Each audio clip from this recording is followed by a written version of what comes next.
Sorry, what did you say your name was? Loud, brash, confrontational. Can't not be a strong black woman. That's the problem for girls like me. I'm going to change the world. That's what I'm here to do. I can't breathe. But not today. Only been a few hours, but it felt like days. Only been days, but it felt like months. Been gone for a year, only know like once. Life move fast when you do what you want. At this time, doing what I want. Hope you doing what you want. What you want.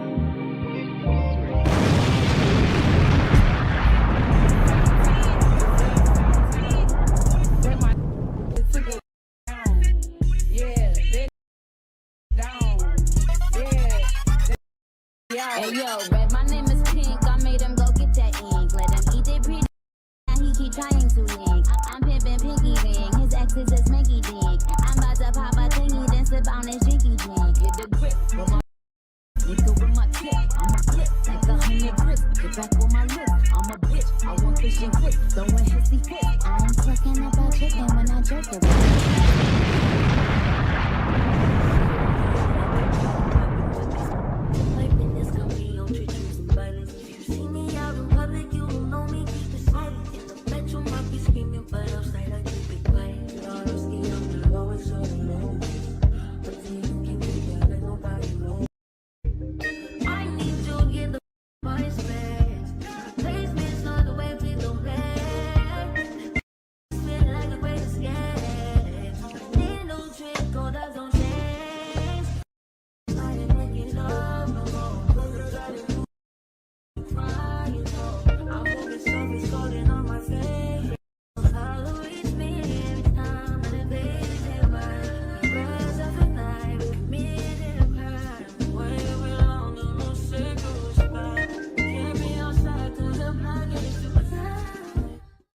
Hey, don't be talking that talk if it don't match up with the stroke. Say it again, Sizzle. Hey, y'all.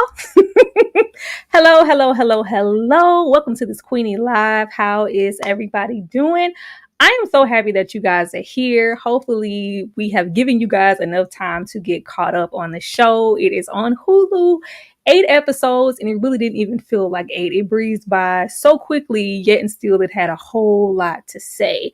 I have some beautiful, wonderful guests backstage, not only streaming on my platform, but theirs as well. So if you can go over, come in, comment, like on every single facet of that, that would be absolutely awesome. Let me know if I sound good, if y'all hear me, and if y'all are ready to get into all things Queenie. Because didn't a lot happen? Because girl, why you on the floor? Why you on the floor? I just want to know why she was on the floor. But be that as it may, I am gonna bring out my my first guest. I think this is my second time having her here on the channel, and I need to most definitely have her on here more. Bringing out the girl with all the hats and all the tings over there because she be making stuff. It's EJ, y'all. Hello, EJ. What's up, everybody? Hey. EJ, what did you think about this show? Well, I thought it was a lot. It was a lot going on. But honestly, I really thought that I thought it was good the way that they actually introduced this, the way that they show us about trauma and how it travels from generation to generation to generation, and then how she overcomes at the end, or seems to get in a better place, rather. I ain't gonna say overcome, but and I think I can't wait until we get into that, because I think we get so many stories kind of wrapped up in a nice bow. It's like, no, this is an ambiguous type of situation. Everybody is not okay overnight or after one session of therapy. That is absolutely not how life works. So I'm glad that realistic aspect was there. But bringing out my second girl. This is our first time here, y'all. I'm excited.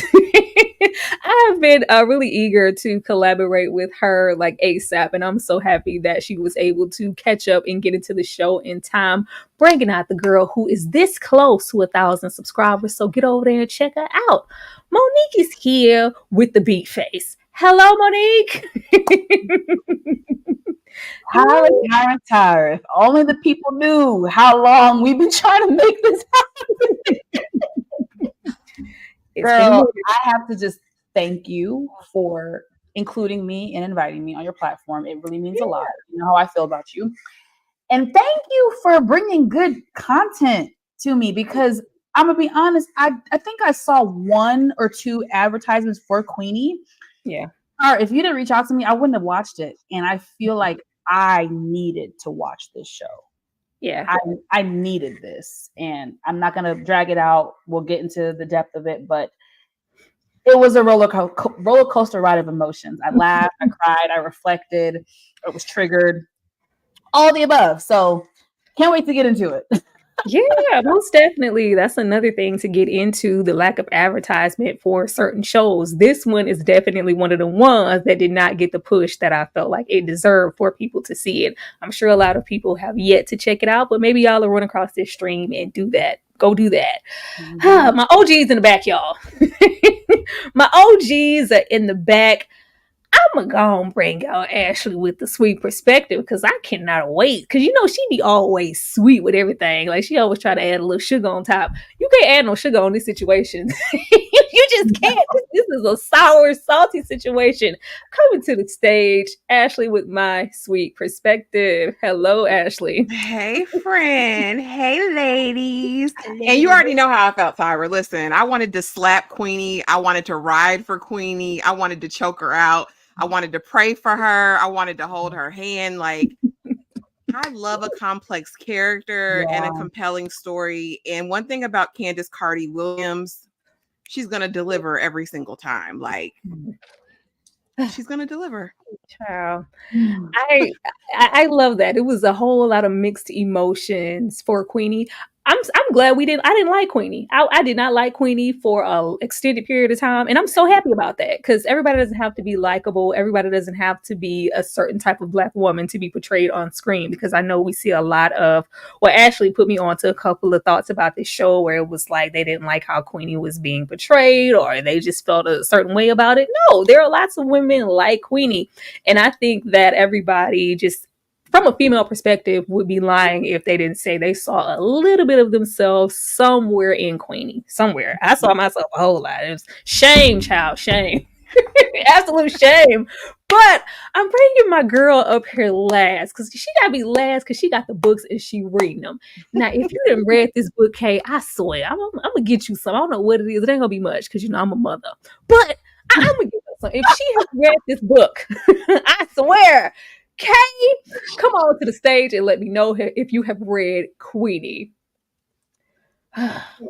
Okay. Uh-oh. There we go. Muted myself.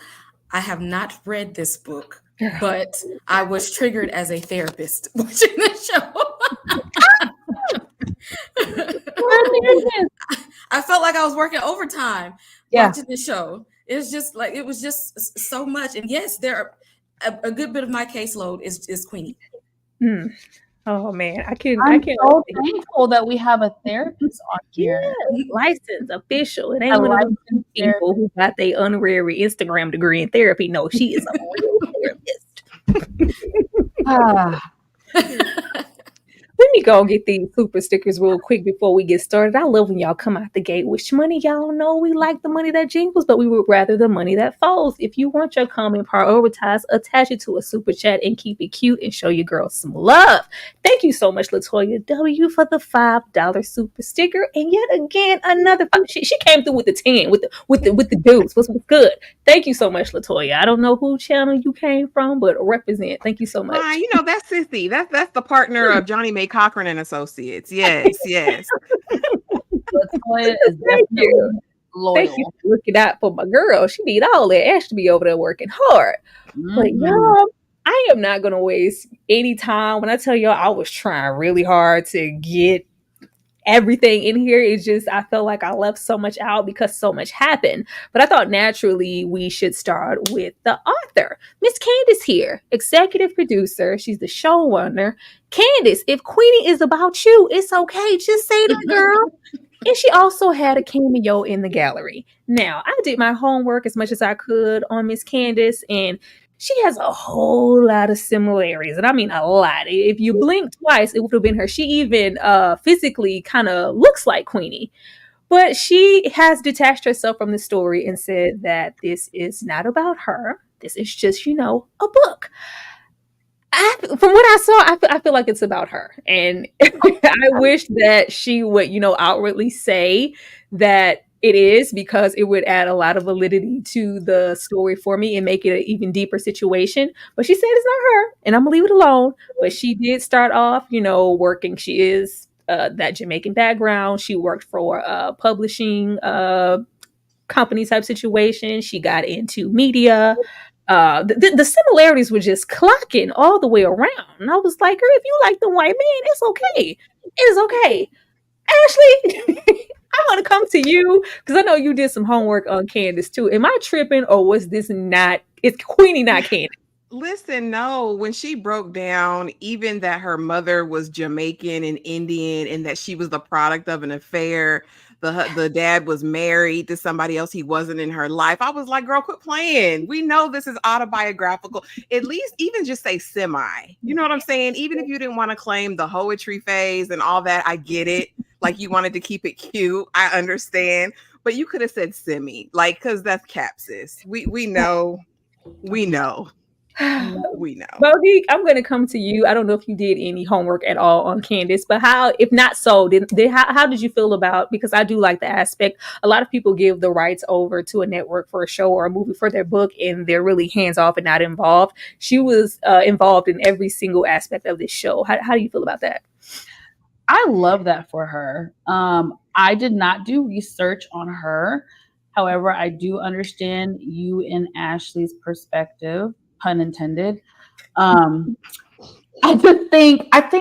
think more than one thing could be true. I do think she pulled from her own life. Why she doesn't want to admit that, I don't know. But I mean, I can't tell someone they're lying. That's between them. So, but I will say, I will give her some grace. Maybe she's pulling from other people's life experiences, because one thing that my Jamaican mother, I can't wait to talk about how I can relate to the Jamaican background. But one thing my Jamaican mother always told me is, in life, you don't have to experience and go through everything. Sometimes you can see other people's life and experiences and learn from them. So it could be true that she did take these stories and incidents from maybe her friends or other people that she know. But I do think there was some personal influence sprinkled in. Close. Kay, what about you? How do you feel about it? I mean, if Jordan Peele and Stephen King can sprinkle a little of their personality in their writings, I'm sure she did. Just go ahead and say that. It's cool. we see, we see it. So it's not that bad to take from your own experiences. It's not. It felt closer than just a shared experience, or or these are, because a lot of authors go, these were things, experience I witnessed throughout my life. Like, no, her and Queenie were matching lifestyles to a T. So I was like, all right, girl, if you wanted to distance yourself, you could do a little better. EJ. Yeah, no, I completely agree with. I didn't do any research on her per se, but I did go straight to Audible to download the book. Won't even lie, because I'm an Audible girl. I can't read the book per se, but I definitely can listen to it. So I went straight and did that, but I didn't do too much research on her. But just based off of what y'all said alone, it does have a lot of overlapping similarities, and I think that people can relate to something better when you tell them, like, hey, this is based off of, even if it's not everything that you went through. We know that sometimes you have to embellish things to make it a story. That's okay. Like, I would appreciate that, and I would be like, okay, that's dope that you actually, are willing to put that out there, because it sounds so authentic when you see the show. For those who have seen it out there, when you see it, that you're pulling from something that's real. It does not feel too made up to me. That's what I agree. Definitely wasn't made up. Thank you so much, Bree, for the $2, girl. Hey, my black people. Hello. We black and we love it. Thank you. Proud. Thank you. Thank you so much, Bree. Thank you. I hope you got a chance to do this show, Bree. I know you would get a kick out of some of the situations we had to suffer through here. I have never had so much secondhand embarrassment in my life. I had to turn away. Oh, but I'm gonna, just kind of sparse through certain things. You ladies feel, free to add on if you care to. But yeah, Gemini boys, but no Jesus. I was here for the auntie. A secret miscarriage. OBGYNs, a strong Black woman. Now I knew we was gonna be in for a little ride when, cause y'all, I'm sure everybody, especially Black women, you've had that experience with your OBGYN where you're not really feeling comfortable, or your pain level is a little bit high. Just like, oh, you're okay. Like, she just kept pressing. That bothered me and triggered me so much. I was like, it just came on. All right, Queenie. Aside from that, if you guys do want to elaborate on maybe y'all have good experiences, but I have had moments where I've had to, switch up a little bit to find somebody I felt like, was listening to me, or even the moment where she goes, what is your name again? Like, you're just the person coming through. Kay, I'm going to come to you first. How did you feel about Queenie's miscarriage and us pretty much opening up with her keeping it to herself? That, of course, being in the space that she received this information was not even conducive for her to be able to be comfortable to talk about it. It's just like this personal thing is taking place in front of this crowd of people who really don't know and care about you. So there's that. And then there's her always, never having a place to express herself, or, feel like her opinion values or to be heard. And so, of course, that would make it hard for her to speak up and advocate for herself. She showed a lot of behaviors of like, I can't speak up and take up for myself and say what's on my mind because I don't feel safe. Monique? I mean, I've definitely felt for her in this scene. Luckily for me, I've been blessed with great OBGYNs. I've had a lot of struggles in the past with reproductive issues and just a bunch of things in my past. So I've been to the OBGYN quite a bit, specialist, the whole nine. Thankfully, I was blessed with great doctors. However, I've worked in the medical field and I've seen good and bad. So I felt for Queenie during this time. I feel like the delivery was just terrible. It wasn't even delivered to her with any type of sensitivity or compassion. And then as far as her not sharing the news, I don't want to say I can relate. I think I can understand. For me, when I have a partner, I feel like I'm typically in my past, I'm very close with my ex-boyfriends at the time in my relationship. So I definitely don't think I would hide it from him, but I also can understand her because as we've seen displayed, Queenie is someone who suppresses their emotions. And I can relate to that aspect. I used to suppress my emotions quite a bit. That's why I'm so talkative today. But yeah. AJ? Yeah, so as far as the OBGYN experience, I thought that was I did feel for her because at the end or somewhere in the middle she even asked her what her name is, and that is so impersonal to not even know the person that name is that you're giving this news to. And then when she gets out, her aunt tells her like, we don't talk about this in public. So and then I think there's another moment somewhere where we hear someone say that we don't talk about things outside or and that's so common in our community, or at least the community that I was around. You could not talk about things outside of the home. Like everything just felt like it always had to be inside, like it was always this big secret. So she didn't even feel comfortable enough to be able to tell her auntie, because her auntie is like, look, we ain't talking about our JJs out here, so it was a lot. But yeah, so at the end of the day, though, I think a lot of people can relate to this, though. I'm glad that, Momo, that you've had great experiences with it, because I feel like a lot of people have not. I feel like a lot of people have been at that point where you are going to somebody who completely does not understand anything that you're going through, and they don't listen to you, and they are just trying to get to the next person, and you're just another number. So yeah. And don't get me wrong, ladies, I have felt that before. I've definitely experienced that before in the medical field, but just thankfully with my situation, God blessed me with great providers who really cared for me and wanted to see me get past my situation. I suffered from endometriosis for several years and fibroids. So me too. Both. Both. It's actually debilitating. There was a time where I thought I was going to have to step away from college, and it's a hard time. I don't even like to talk about it now, but again, I was very blessed during that time. Oh, this is heavy. Ashley, I'm so sorry, Ashley. I know. I'm like in the chat, like, oh my gosh. But no, I actually loved how we addressed the disparities, especially for women of color in these spaces, because not only did she not know her name, right, while she's seeing something troubling on the screen, she then proceeds to bring all of her colleagues in the room. And Queenie's like, hey, what's going on? What's going on? And to be ignored in that spot. And I think her just being used to internalizing her pain is really what we got to see in bright lights. Yes, the OBGYN pissed me the hell off, not just with not remembering her name, but also when I don't know if anyone's had a transvaginal ultrasound, but that thing is like freaking long. And for you to be like, oh, you're a strong girl, you can take it. You can take that. Like, my favorite is loosen up, open up, ease, just relax. I'm relaxed. Like, who do you think I am? But again, a lot of times in these spaces, they think Black women can take all kinds of pain. Like, you don't feel this the same way a normal woman would. You're stronger than that. You're a strong girl. And I stand Aunt Maggie as well. But I also loved how we touched on that. In Caribbean, African American communities, that is the thing.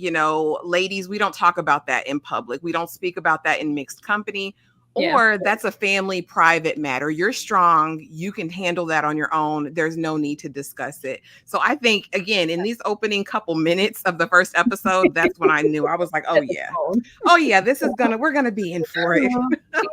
This one. Shout out to the 55 people here in this live. Please keep on liking, engaging, commenting, and hitting that like button on all of our platforms. Thank you. King Nikki TV representing with the $20. Somebody got paid today. Hey, thank you so much, Nikki girl. I appreciate it. See, I complained to my OBGYN for years, never listened until I ended up in the ER, literally half dead. I had barely any blood in my body, went through 4 transfusions to get my level normal. Had to get a hysterectomy at 30. Oh, God. Oh, I've had this. Oh, Lord, we're going to go all child. This is slide 1. Right. This is a reason. Thank you so much, Nikki, and thank you for being able to share that. Like, I'm so sorry you had to experience that, but I remember having to fight with because I've always been heavy on the bleeding side, and they just want to run off and give you a hysterectomy. I think I was like 26 years old. I was like, what? I haven't like still might want to get more into children and things like. It's always a rush to hit you with the hysterectomy to solve problems outside of looking at different avenues. Like, oh, Nikki, I'm sorry. Oh, thank you so much for that. I just want to say for everyone, the panel, the audience, when it comes to your health, you have to be your biggest advocate. You cannot depend on these doctors and physicians to look out for you. God bless the good ones that are out there, but a lot of them are not. A lot of them treat you like you are a number. And I just want all of us, especially in the Black community, because we face so many things. I want us to take our health very seriously and just remember that you are your biggest advocate. And guess what? If you don't like the way a doctor's treating you, deuces, you can find another one. Do your research, find another one. I'm big on bedside manners. Like I will not see a doctor if I don't get a good energy vibe from them, patience. I require all of that. So you guys are not stuck. Advocate for yourself. Absolutely. Ditto, what Monique said. But leaving here and this being, a secret situation, I'm like, if she's not willing, there's already that hint of not only do I not want to share this, but no, I don't want to go home or, the family home. I don't want to be there either. I have a thing tonight, with my Gemini boyfriend, my white boy. But it's like, if I'm not going to share it with you, and this is, something this intense that's happening with me and my boyfriend, Tom, I'm probably going to be able to share it with him. But first we get here. And I was like, okay, this is when I knew like the damage was damaging. it'd be a cold day, no matter what's going on. Maybe even before your man, you would share something with your bestie all day long. Like, I ain't gonna tell nobody else. But normally, as a woman, you are able to confide first in your friend, of years, because they understand you better than anybody. Ashley, how you pronounce his name? Oh, her name is Cheske.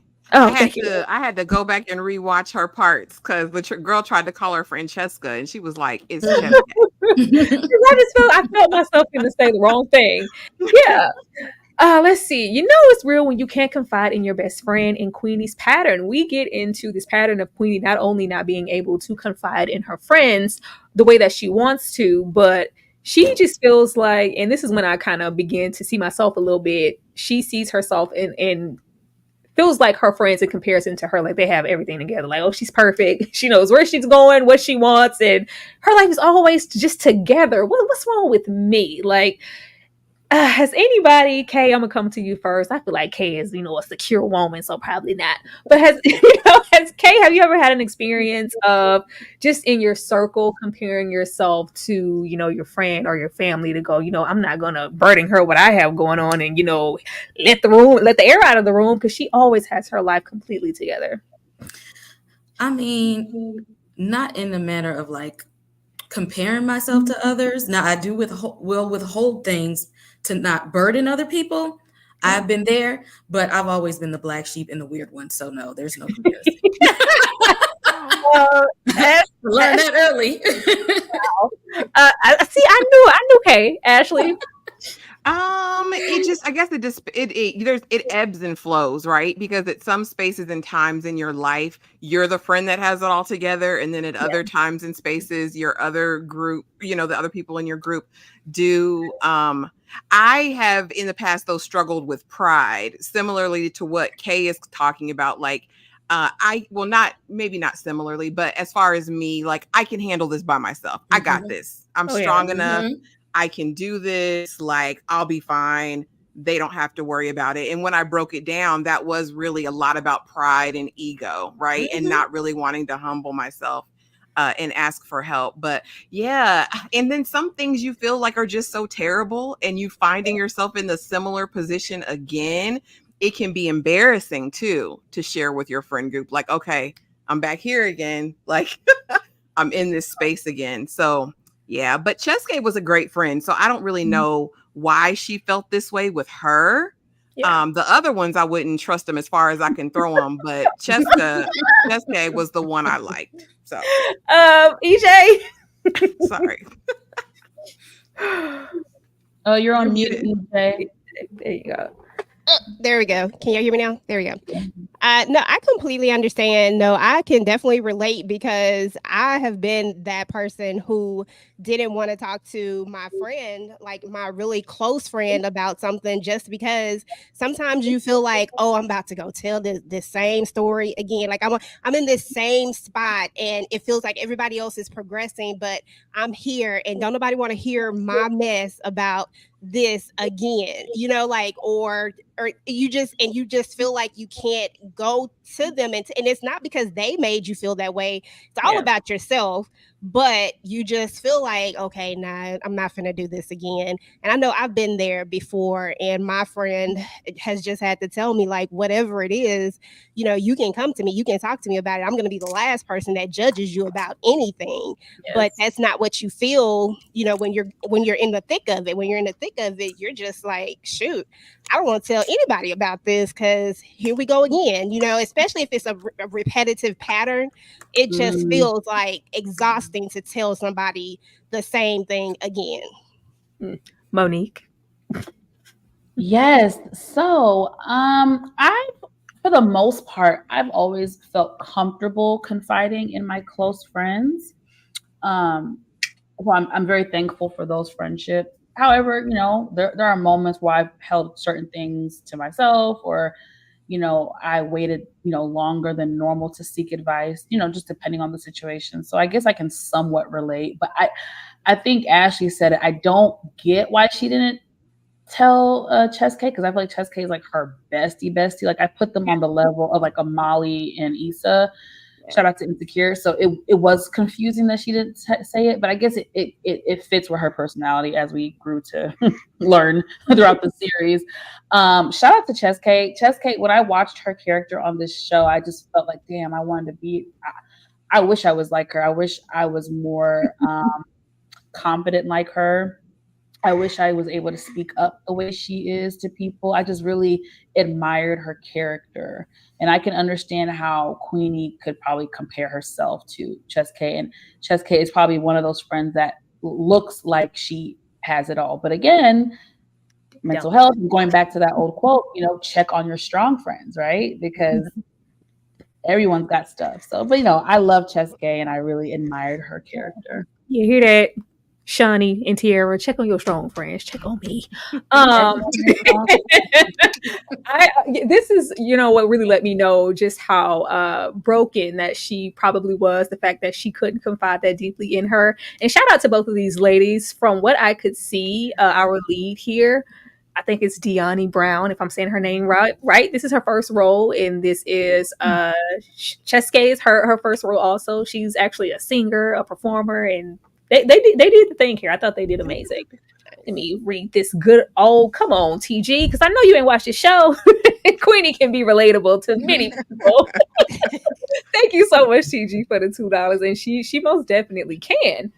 Let's see. I'm gonna show y'all some love for that in a second. Let me get through one more of these slides because this is when it was like, okay, we're really getting into the meat of and potatoes of what we're dealing with here.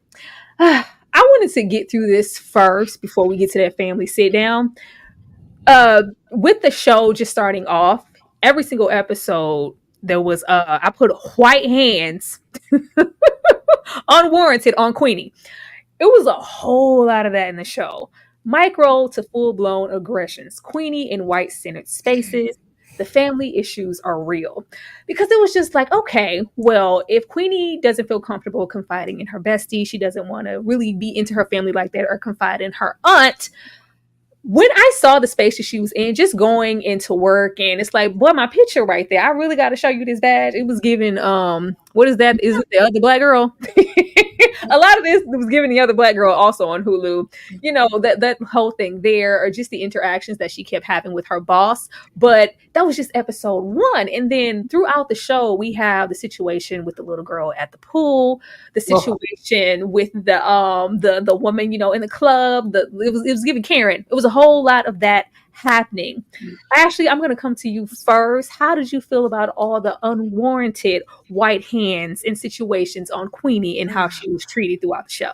Yeah, it made it even more complex, right? Because we eventually get to the bottom of her affinity to white men, right? So that can make that you're like, okay, I can understand that. But when you see the treatment that she received from every other white person in her space, in her universe, in her friend group, at the job, out in public, and it was like she was still vying for their approval, their acceptance to be present in those spaces. It really, really, really made me sad.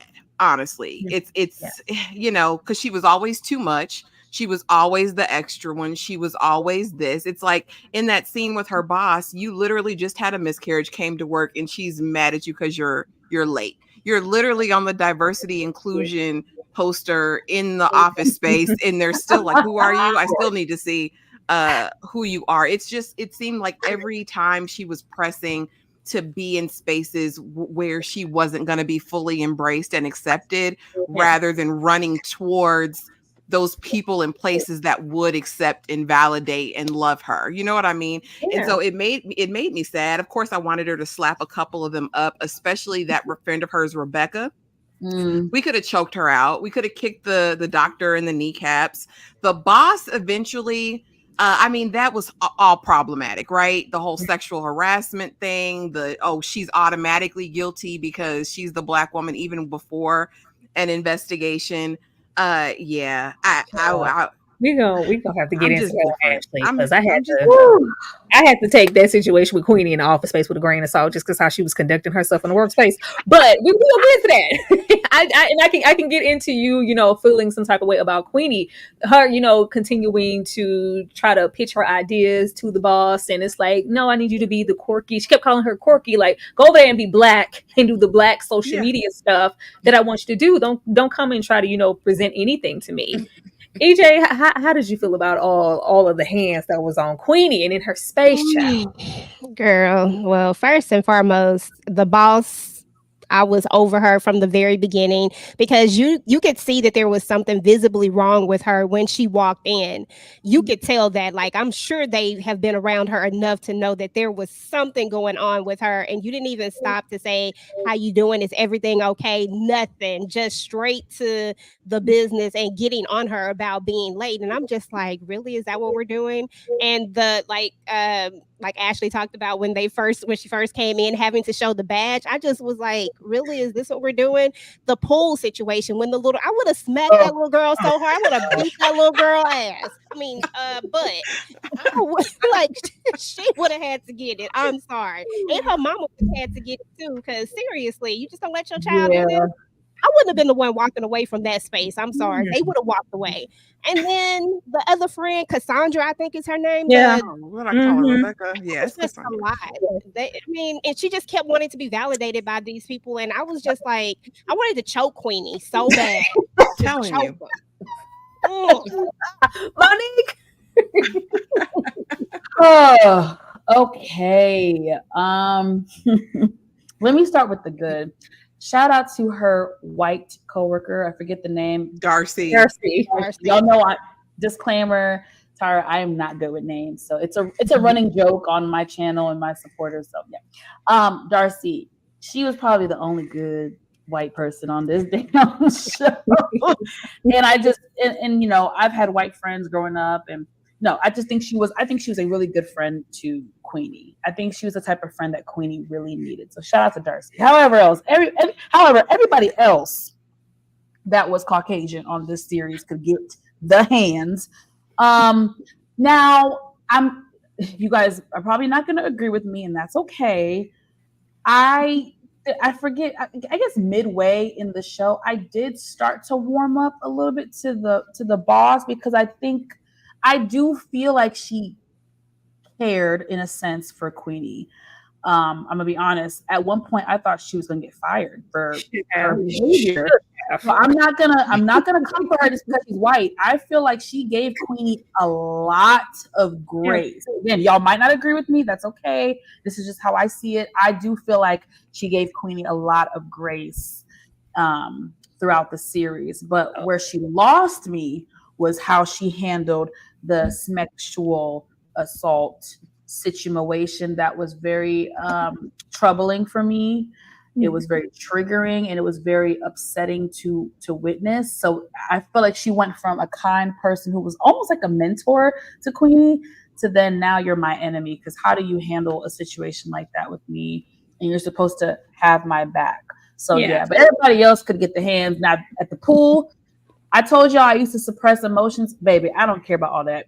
Even the old Monique would have got up and cussed them the heck out, because not only was the little girl rude, I don't like rudeness, especially from children. Don't touch me. You touched me? Baby, it would have took everything. Jesus would have had to come down here himself and stop me, because I would have been up in that mama's face like this, and I would have been cussing, and they would have had to kick me out the pool, and that would have been fine. Didn't she call Queenie a sea creature? I'm a sea creature, and you're a sea creature too. Or she just like, what the hell? Yeah, I love when Queenie was like, of course that's your mother. Of course. You learned it from her. Like, it was crazy. I would have tried to get a little girl some grace. Now, little mama's in the club. She would have had to catch these hands, because what you're not going to do is like I tell you, you want me to touch you, girl, I'll touch you. Oh, you mean at the club incident? Yes, I'll touch you. She would have. I would have cussed that one out too, because she tried it. Yeah, I can get into what you're saying about the boss, and I have a slide for that, situation. The boss was just kind of giving me kind of like that semi-ally who's like, I'm an ally, but deep down when it comes to it, you're gonna, choose differently. It just that situation. She was given semi ally, but we gonna get into Queenie because child Queenie would have been about my business. Girl, get out of this building. You're fired. I just can't. Okay. Yeah. So I had to like really, really, really think about this because my first instinct was, you really just gonna let these white people talk about you like this, like in all spaces, like you just letting people get away with all types of racism, prejudice, microaggressions, all the isms. She just gonna allow them to do all of the things and not advocate for herself.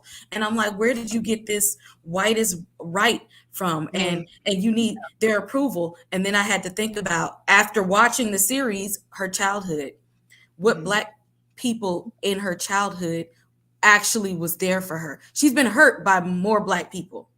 Black people caused her pain. Her mom, her dad, whatever dude that was, with her mom. Exactly. She's. Oh, you remember that name? I remember that one. Yes, her childhood pain came from Black people, and if you pay attention to what media and what wants to be portrayed, is that where's the white savior in all of this? Nowhere. And she wants, but in her mind, because of her trauma, if the Black people are the one who's causing me pain, I need that white savior to save me. And that might be another reason why was leaning towards the white men, because maybe that could be my way out of pain and trauma.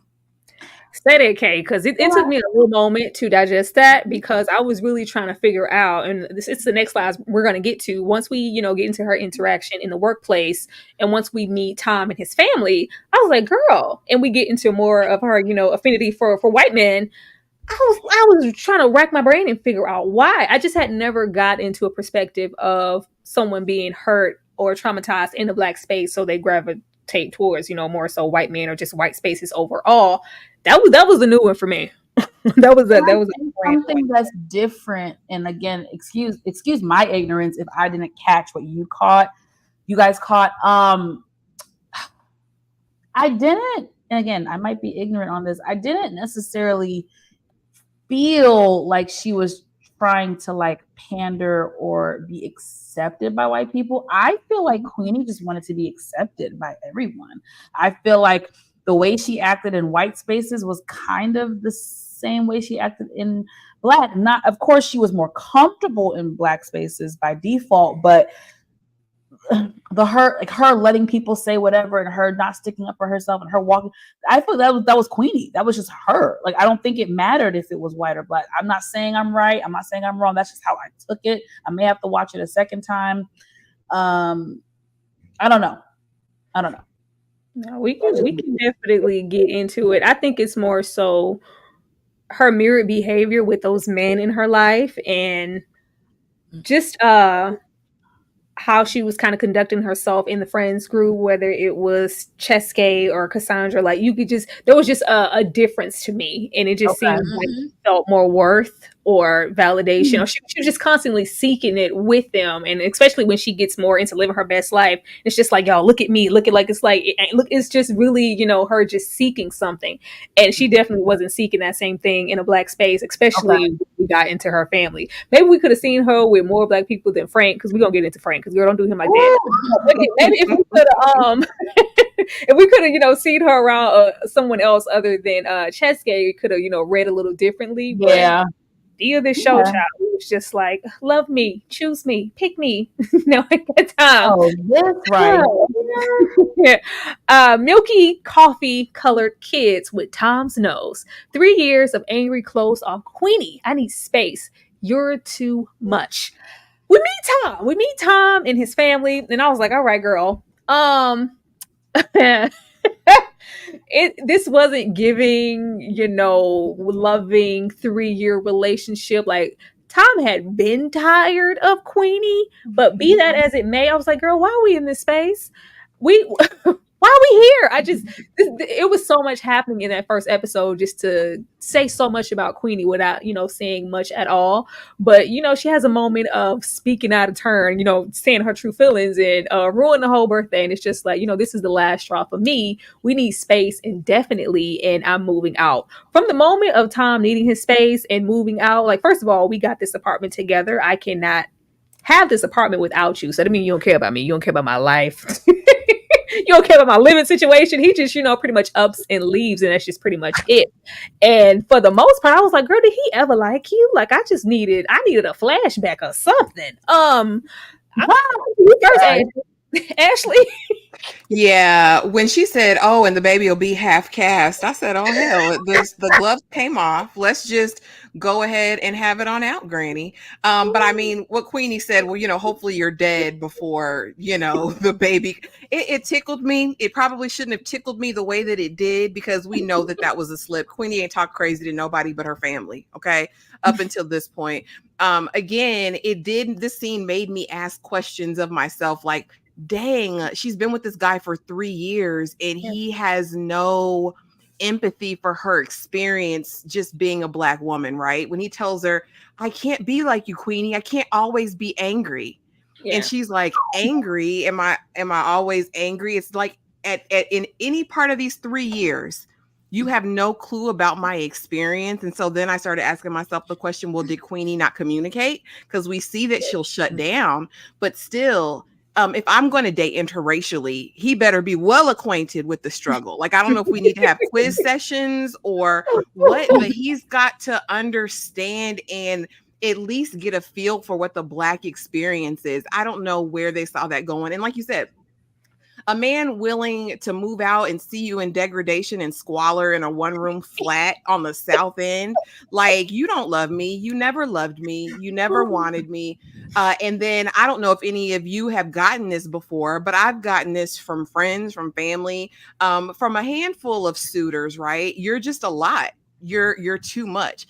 And I think with Queenie, she was a lot, right? Based on her trauma, personality, but never too much. And I really hate that was echoed throughout this whole series. I think it speaks to what Kay was talking about from when she's a child, right? Your daughter's too much. Yeah. So let's abandon her. So her being too much, I think that replayed over and over and over throughout the series. And that's where the empathy came from. Cause I'm with you. I couldn't stand Queenie for like the first 3 or 4 episodes. Like I felt bad for her and I had empathy for her, but she pissed me off. Right.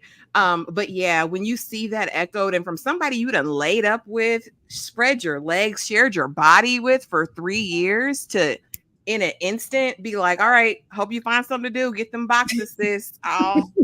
It was that pissed me off. But and I could identify just a smidget with Tom, because if you're, not, because she makes it clear, like when she yells, like, it's my stuff, like I don't have to, I'm dealing with it, like she's dealing with everything internally, and he's just been in a relationship with a woman for like just pretty much closed off to him. But at the same time, it just was like, if you are that type of woman, clearly Queenie needed someone willing to give time, dedications, and patience to really get with her on a spiritual level. And clearly Tom was never that man. And I just hated that she wasted 3 years of her life to even know that. But EJ, I'm gonna come to you next. How did you feel about the milk and magnesia babies? Girl, that part right there, I was like, I said, now, Grandma, I know I'm supposed to respect my elders. That's what they tell me. But like, I know, but seriously though, what I felt in that moment was, you're not gonna stand up for me, you're not gonna say anything, you're not gonna speak up. And this lets me know that they have been dealing with this for a long time. She was way too comfortable saying the things that she said. She had no remorse for them. And the fact that Tom said his bleep bleep bleep self right there and didn't say one single thing let me know exactly who he was. And when he goes on to tell her to leave, knowing that she can't afford it, knowing that he has a place that he could go, if you truly love me, if you truly care about me, and this is really just a break, what would have happened is I'm going to go stay at my parents' house, you're going to stay here, I'm still going to pay what needs to be paid, and then we're going to figure this out. that's what someone who really loves you and cares about you would have done. And I hated that Queenie couldn't see that. I hated that she was chasing after him. Girl, it was killing me that like I just wanted to get at her so bad. I think we all felt the same sentiment about not liking this character for a good portion of it until you could really start to get that background of what was happening, what the trauma that she had dealt with before. Because before that, I wanted to strangle her.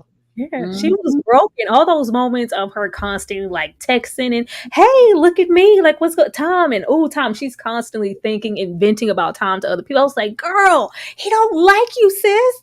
Monique. Oh well. For those that have watched my channel more recently, I have been a little vulnerable of my past, and in the past, Monique Nicole used to dabble with the snow. Do we call men snow bunnies? That's for the girls. The vanilla chocolate. The swirl. Thank you. I have a past of dipping and dabbling with the swirl. That is my past life. I am not there anymore. However, I am well equipped with this situation. Again, luckily, I will say this, though, the white men that I've dated in the past, I guess I got lucky. Their families loved me. They embraced me. They treated me great. They really treated me great. Now, the outside world, I got this, right? But as far as internally within the guy's family, I was always treated well. So I'm appreciative of that experience. However, let me get on you, Tom. Like the lady said, it just speaks to your lack of integrity and really your character, because for you to sit there with a woman that you love, you know how your family is, but that shouldn't be an excuse. They don't get a pass for being disrespectful and low-key racist because that's your family. He definitely should have checked grandma. You know what I mean? Now, Queenie's comment wasn't the nicest, but I understood her frustrations. Now, I'm going to give Tom a little bit of sympathy. I also understood some of his frustrations with Queenie. Like a lot of us said, we did not like Queenie the first 4 episodes. It was times that we wanted to jump through the screen and choke her. So I can't imagine living with her for 3 years and being in a relationship with someone who doesn't open up, who can't express their thoughts, who doesn't say I'm sorry, who doesn't communicate. That wasn't fair to Tom either. So I have to give him a little bit of grace. Not a lot, but I am going to give him a little bit of grace in that aspect. But yeah, y'all, this was a lot. Now, as far as the "you're too much" comment, I don't know if I would say Queenie is too much. I think for me, I would have probably verbalized it as, you internalize things, you don't communicate, you don't express yourself. I'm often lost in confusion. I don't know what you're thinking. I don't know what you're feeling. Those are all things that could be detrimental to a relationship for sure. But I don't know if I would say she's too much. Maybe she's I don't know. It's all interpretation and how you receive that message and interpret it. But she kind of was a lot. Now that I'm thinking about it, He lost me at angry. Don't you got boy? Yeah, the angry part was like, don't do that. Don't. It's a lot of that painted narrative in the show of the angry Black woman. Like any little ounce of emotion I show, I'm just the angry Black woman. Yeah, like, I hate that trope. But does Tom not get any grace for maybe? No, he gets a little bit. I think where I kind of lost it is where that moment, where she's walking in the rain, child, and she ends up at Tom's house.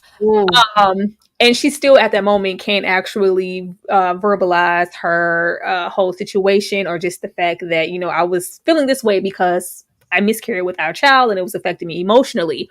Or even in the end where he brings them little tired ass flowers. And we just kind of cut and we get to the next scene. I wanted a moment of her holding him accountable into task to go like, yes, I was these things, but this is why. But in turn, you could have been this. I was really hoping that we would have got a little bit of closure with him, but we didn't. We tried to just do the flower. I guess her throwing them flowers in the trash, that was all the closure we needed. But you guys have been absolutely awesome in here in this chat. Thank you to the 60 people here. Remember to keep hitting that like button, showing us some love. I'm going to show y'all some love for the 60 people that are here, and also for you guys sending them super chats, because we need it. Keeping the lights on over here at this place. Let me show y'all some love, and we will be right back. Black girl, if you black girl, if you black girl, if you black girl, if you black girl, if you black girl, if you black girl, do your thing, do your thing, do your thing, do your thing. Black girl, if you black girl, if you black girl, if you JP, my neck, my back, So butter rip brown. my neck, my back, my back, my neck, my back, So butter rip brown. Oh my, oh my, my neck, my back, my neck, my back, my neck, my back, my back, my neck, my back, my back, kings down, my neck, my back, my back, my neck, my back. Shout out to Queenie. Just the black woman in the show in general. Everybody was looking good. The hair was looking good. Skin was looking good. Queenie was beautiful. I don't know how I left it out. Queenie was, absolutely gorgeous. The shape was given, child. Or the outfits were given. Everything, the besties was given. And everything just looked really luscious and black and colorful. And I loved every single second of it. Shout out to the black girls. I do not know. You guys, anybody know what happened to Kay? Kay, if you are having issues or some technical things, hit me up in the chat or, on Instagram or anything. But Kay, we will look forward if and when you can return, y'all. I don't know what happened, Kay, but let me know. But leaving this here, we gonna give Tom a pinch of grace, child. But we get more into just a little bit. I ain't gonna give him that.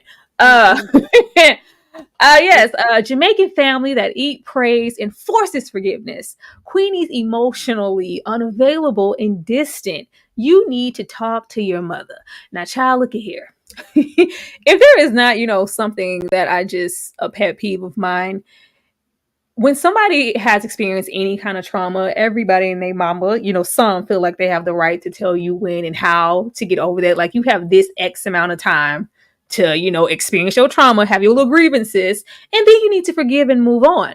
Now, with this Jamaican family, forgiving and moving on means us just forgiving and moving on. We're not discussing or talking about nothing. Once we meet more of Queenie's family, shout out to Jeffrey from Fresh Prince of the Bel-Air. I was happy to see Jeffrey. Now, that's not the man's name. Mr. Marcel. Yes. Joseph Marcel. I was really happy we got Kay back here, y'all. I was really, really happy to see him here in the show. And he did a great job. I was like, you better act, Joseph. Yeah. I'll be happy. Anytime I get to see him or unveil, I'll be real excited. He looks good. He aging so well. He looks good. But I thought the dynamics were really interesting with the family. Of course, I have this shot down here because we have Queenie, for the most part in the show, even though she is interacting with her family, she is actively avoiding her mother. And it looked like a situation of, hey, we're going to all be at church. Come on down. Like, the family is trying to cultivate and force her into talking to her mom that she is clearly trying to avoid everybody except for that 15-year-old cousin. Shout out to the 15-year-old cousin. She was everything in the show. And I like how that sense of generational trauma was dwindling down the younger and younger the generation, got. Because Diana wasn't doing none of that. So, no, sis, you need to go get some help. You need to get some therapy. Why you not doing this? Like, I was here for, everything that the young cousin had to give. But Kay, I'm going to come to you first. How did you feel about just the family overall and them kind of trying to force, more so the mama, because the mama was on it, trying to force her to talk to her mother? The thing is about Black families is that they try to fix everybody else's issues with their own, and they never turn the mirror on themselves. Like, mom, you're trying to you want your granddaughter to repair the relationship with her mom, but how was your relationship with your own daughter? And because she didn't get that way on her own, What are we repairing that? You know, there's some unspoken things be going on between her and her own husband that we're not talking about. Like they're Well, leaving elephants in the room. Like, I'm gonna work on make sure y'all get your problems together so that nobody is looking at me and mine. Okay, why you had to throw that out there? Because I can't save it. It's on my heart. So Sylvie has a whole different daddy in Jamaica, from what I gather, period. and we're just not going to talk about that. Exactly. I was waiting on them to address. That's why I was like, and we're gonna get to the end whether or not we're gonna get another season of this, or was this like a one-off situation. I was waiting for us to address that, or I think the show tried to kind of maybe have it open ended, like the husband already knew. But regardless, I love my daughter. That's my daughter. But I was like, I want somebody to say something. They ain't say nothing. EJ, they want to point the fingers at Queenie's the problem right now, not everybody else. We focus on Queenie and her problems. No, not even that. I wanted to know, like, was Queenie made aware of this? Does she know about that? Like, that secret in the family, like everybody knows about it, but it's still a secret. Like, I wanted to know if Queenie, knew that, or was that just did Sylvie know that? We didn't even get any clarification on whether or not she didn't, know if that was her real father or not. It was just kind of just there. EJ. Yeah, I mean, honestly, that was one of the things because I feel like they did try to leave it open ended, like just kind of make us think like, oh, he probably already knew. But I wanted them to actually say it. I wanted it to be addressed because we are talking about generational stuff here. We're talking about trauma that's being passed on from this person to this person to this person. And like you said, the grandmother hasn't even confronted her own trauma, but she is actively trying to force this relationship between Queenie and her mom, thinking that will just fix everything.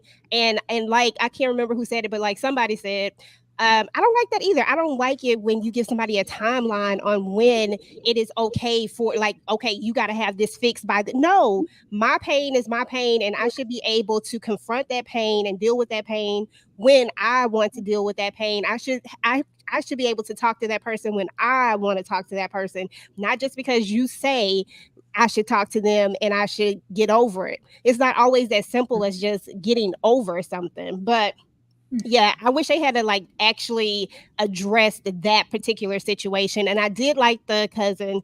She was super dope, and she probably had the most wisdom out of all of them. Even the auntie just wanting everything to be okay, because she was very partial to Sylvie. You could tell that she loved Sylvie, and she just wanted everything to be okay and just wanted to kind of push everything under the rug.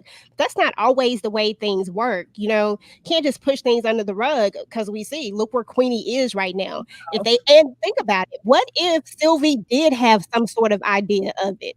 What if she did have some sort of idea and this is triggering for her? And this is maybe why she's reacting the way she's reacting, why she's with Roy, why she's doing all of these things. I know that her father that raised her gave her love. We can tell that from the character.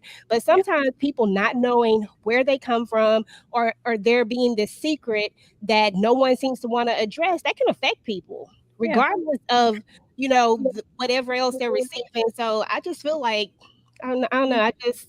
It was just a lot going on, y'all. It was a loaded series.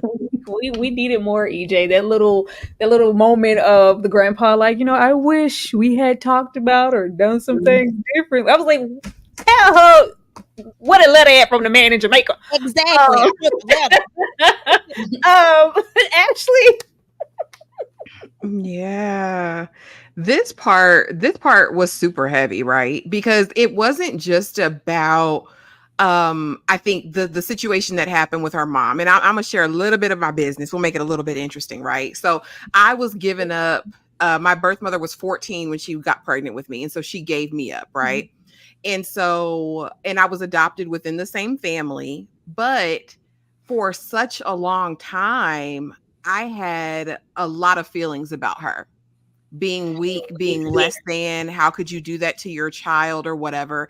And I would have random family members you need to go on and just talk to her. You need to just go on and talk to her. You just need to go on and do it. And the thing about these situations are, especially in Black families, it was like what happens in this house stays in this house. But then even outside of that, it was like what happens in this house, we're still not even going to talk about in this house. You know what I'm saying? Like nothing's ever going to get done. And so I think I was like in my late 20s, probably, when I got this understanding. It was like an epiphany, right? That all of us are built differently. I was basing my birth mother, who she was, right, as this 14-year-old girl, based on my mom who raised me, who was a superwoman. Okay. And so when I came to that reality that, like, dang, I'm flawed too. Like, I'm this 28-year-old, 29-year-old woman. I don't have it all together. Then I was free and I could have a talk with my birth mother. But here's the rub. Like Queenie's mom was, especially in the beginning, my birth mother was in an alternate reality about what happened. She felt as though she was the victim, just like Queenie's mom felt like she was the victim. I don't think Queenie's issue was really about not forgiving her mom. I think it was about every time her mom opened her mouth, it was like she was the victim. She never took ownership or accountability in the part that she played in abandoning her own child, with or without this man. And so I think that was a big part of Queenie's issue, not being able to forgive her mom, because there was never this, you know what, Queenie, I'm so sorry. Mhm. This is what I did to you. I was wrong, baby. I chose this man over you, honey, like Louis and Claudia. Okay. I chose this man over you. And I was wrong. That was the big thing. But yeah, I think as far as the elders, we know that's how they were raised. It's generationally perpetuated. So it's like, I can't go too hard on Grandma Veronica and Papa, because when you know better, you do better. And I think they were just now learning. I'm going hard. Don't be coming over here putting that Negro spiritual off up on me. I don't want any of that. I'm so glad those curses were breaking with Diana, because absolutely not. Monique, I'm going to come to you. Bury those feelings and move on. Take it to the grave. Queenie's always been soft like her mother. They were throwing around that soft word real hard. Monique. All right, this is a lot. I'm trying to figure out what angle to go. Okay, let's see. Okay, so I like the family. I think they meant well. However, I think the way they handled the situation with trying to get the mom and Queenie reunited was just done wrong. I don't like, this is what it felt like for me. It felt like they knew Sylvia did wrong in the past, but I guess they forgave her and had sympathy and let it go. And now they expected Queenie to accept it and let it go. But like Ashley said, and again, I'm going off of a little bit of assumption because we didn't see everything prior, right? My question before I dive in is, I would have liked to have known how many years has it been since Queenie last spoke to her mom? Has her mom been trying to reach out to her for years and she keeps ignoring her? Or did she recently just pop up again? Like, I would have liked to have known a little more of the timeline, right? But to Ashley's point, I do think if Sylvia came more humble, I don't know if that's a word, humble, it would have been a better reaction. But then again, Queenie didn't give her much time of the day. Like, she didn't want to breathe in the same room as her mom. So I'm at a tug of war with the emotions, because obviously all my sympathy and empathy goes to Queenie, but the therapy in me is also, I have to give sympathy to Sylvia. She also was damaged. She also was maybe a product of her environment or the generational curse. I have sympathy for both women, but I do think Sylvia could have handled it better. And I do think the family could have handled it better. I don't like how it's just this narrative of, well, Queenie, talk to your mom, or Queenie, oh, your mom's coming to church, we're going to ambush you. I just don't think that doesn't serve people well. You know what I mean? I think if the family was like, look, Queenie, your mom did a horrible thing. We have talked to her about it. She is sorry about it. And she wants to truly apologize to you and explain herself to you and just all this stuff. Maybe it would have been different, but I don't know. It was sad. It was just a sad situation. I thought we were going to end off on a family therapy session, but we ain't do that. Because everybody, I thought, or at least a session with her and Sylvia, I thought we were going to do that, because Sylvia was damaged, child. Thank you, King Nikki TV, for the $5 super chat. I don't care if you're my mama or one of Christ's disciples. You're not forcing me to talk to nobody. I have family I haven't talked to since 18. I'm almost 40. Absolutely not. And then there was that sense of Queenie just being so. Thank you so much, Nikki. We got to talk to damn about it. Y'all go check out Nikki's TV. She just dropped a horror tear video with Kate Black down there last night, and it's really really good. Y'all go check that out. Yeah, I think it was just Queenie. Queenie was so damaged at the time, and just being anywhere near her mom was so triggering for her. We have her pretty much hyperventilating and having it look like the whole anxiety attacks just because her mom's name is mentioned, or she may be by, or just the aspect of her maybe even being in the room. So it's just like y'all triggering me in a whole different way that you're not even acknowledging just because y'all want to force me to talk to somebody. Like, get off my neck. I could see that, but yeah, Sylvia needs to be in one of them sessions. Hopefully they win. Oh, definitely. Yeah, don't call me soft. She's so soft. Everybody's soft. Me being emotional is soft. Got to be strong like the black woman we are. Shut up. Absolutely, that has to be strong. Now, a new place is giving Trap House and giving Tom his space. Cousin Frank crushing and Queenie's liberation. What's good, BQ? Now look at here. We have, Queenie get her own space. I was here with Queenie in this whole situation. Hey, honey. I was here with Queenie in this whole situation of just being like, I don't care if hell come high water. I ain't moving back home. Like, we just, I don't care where I gotta go. Because that's me. Like, I don't care where I gotta be. First, I thought it was all hers. Then the roommates popped out. I was like, oh, girl, the struggle. But via that situation, and if Tom's going to have his space doing him, I'm going to be out here doing me. And doing that and getting more into her bestie space, we are introduced to Cousin Frank, who is clearly crushing on Queenie. Look like they've been familiar with each other since childhood, and he is trying to push up on Queenie the best way he can. And Queenie, at this point, coping with alcohol, putting herself like when the alcohol was introduced, and I was like, Queen, we can't take you nowhere. Oh yeah, how you gonna be a fine hot mess? It's not attractive. He is right there. We're on these apps. We're swiping left and the men. And at this point, I wasn't aware that Queenie was just keeping herself, in those white spaces, men included. I was like, why does she keep passing up on Frank? To come to you first. What did you think about Frank and how she was just, it was just killing me how oblivious she was. She wanted nothing to do with him outside of the multiple times that, he was checking on her. Clearly he wanted more from her than just the aspect of sex with Queenie, her body, or he, if you need some emotional support, I know this is a tough time. Your mother is Christmas, just there. And it was like, yeah, whatever. Bye, nigga. Oh, I didn't even say that. We an hour something in. You good? How did you feel about that, Kay?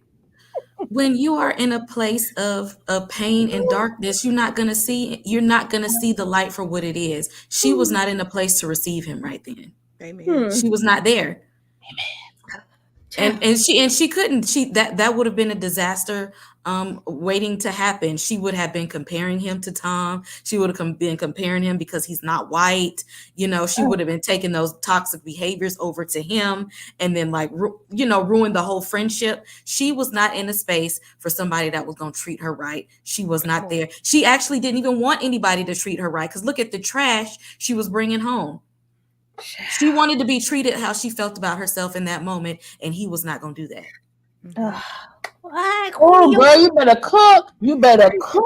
I feel like I was in therapy right then. I was wait a minute. Your braids was top notch, girl. You was looking good, girl. You deserve better. I just love how he was shielding her in the club. Like, it was giving protection. Ooh. Even that situation, it's just like, I ain't never seen no Uber that looked like that. Where is she? Is she safe? Like, and she wasn't. We'll get into that Uber. EJ, what did you think about Frank and just his approach with Queenie and her just being completely oblivious to it? Yeah, I mean, this is when I started to because at first I didn't really notice her thing with just wanting to be with the milky the milky guys. I didn't notice that until she was actively avoiding him. I was like, why is she actively avoiding him? Don't she see he like trying to push up on her? He being all nice, like, come on now. It's like he's like showing you this attention that you really need, and he's showing you this patience, and you're just like, I don't want to deal with that. I don't want, like you're literally trying to avoid him. But I liked Frank. I did not think that, I thought that Frank was gonna be a stand-up guy, to be honest. I was like, he seems like he's gonna be a stand-up guy. I wasn't reading any signs or anything like that from him. But when she was turning him down, I was like, okay, we finna turn down the good guy and we about to have some trash up in here. So and there we went. Monique. Oh, baby. Y'all should have seen me every time Frank came on the scene. I was Team Frank since episode 1, whenever the first episode he was featured on. It's one of those things where like, I'm not good with names. Kay was said, it's just like when you're kind of in the mess, you can't see the light almost. You can't really see things for what they really are. She was too much in her own mess. And it's actually hindsight 2020. It's good that they didn't explore that too soon, because she would have been toxic. She would have been negative. She would have projected her ish onto him. It would have been a hot mess. So I am happy that it happened the way. Now she could have cut her suffering in half if she. Yes. That was I just wanted Frank to save her from herself. Just thank you, Tara. I wanted Frank to save her from herself. Listen, when I reflect on my life, I'm getting older. I'll be 34 in September. As we do, we reflect. And I realized that in my freshman year of college, I had a Frank. I actually had a Frank in my life. And looking back now, I'm just like, damn, I really messed that up. I was paying attention to all the wrong boys. I wanted all the other boys, and I didn't want the Frank that was right there in my face. I was too blinded by my own stuff. I couldn't really see that was the person that I really should have pursued. So you live and you learn.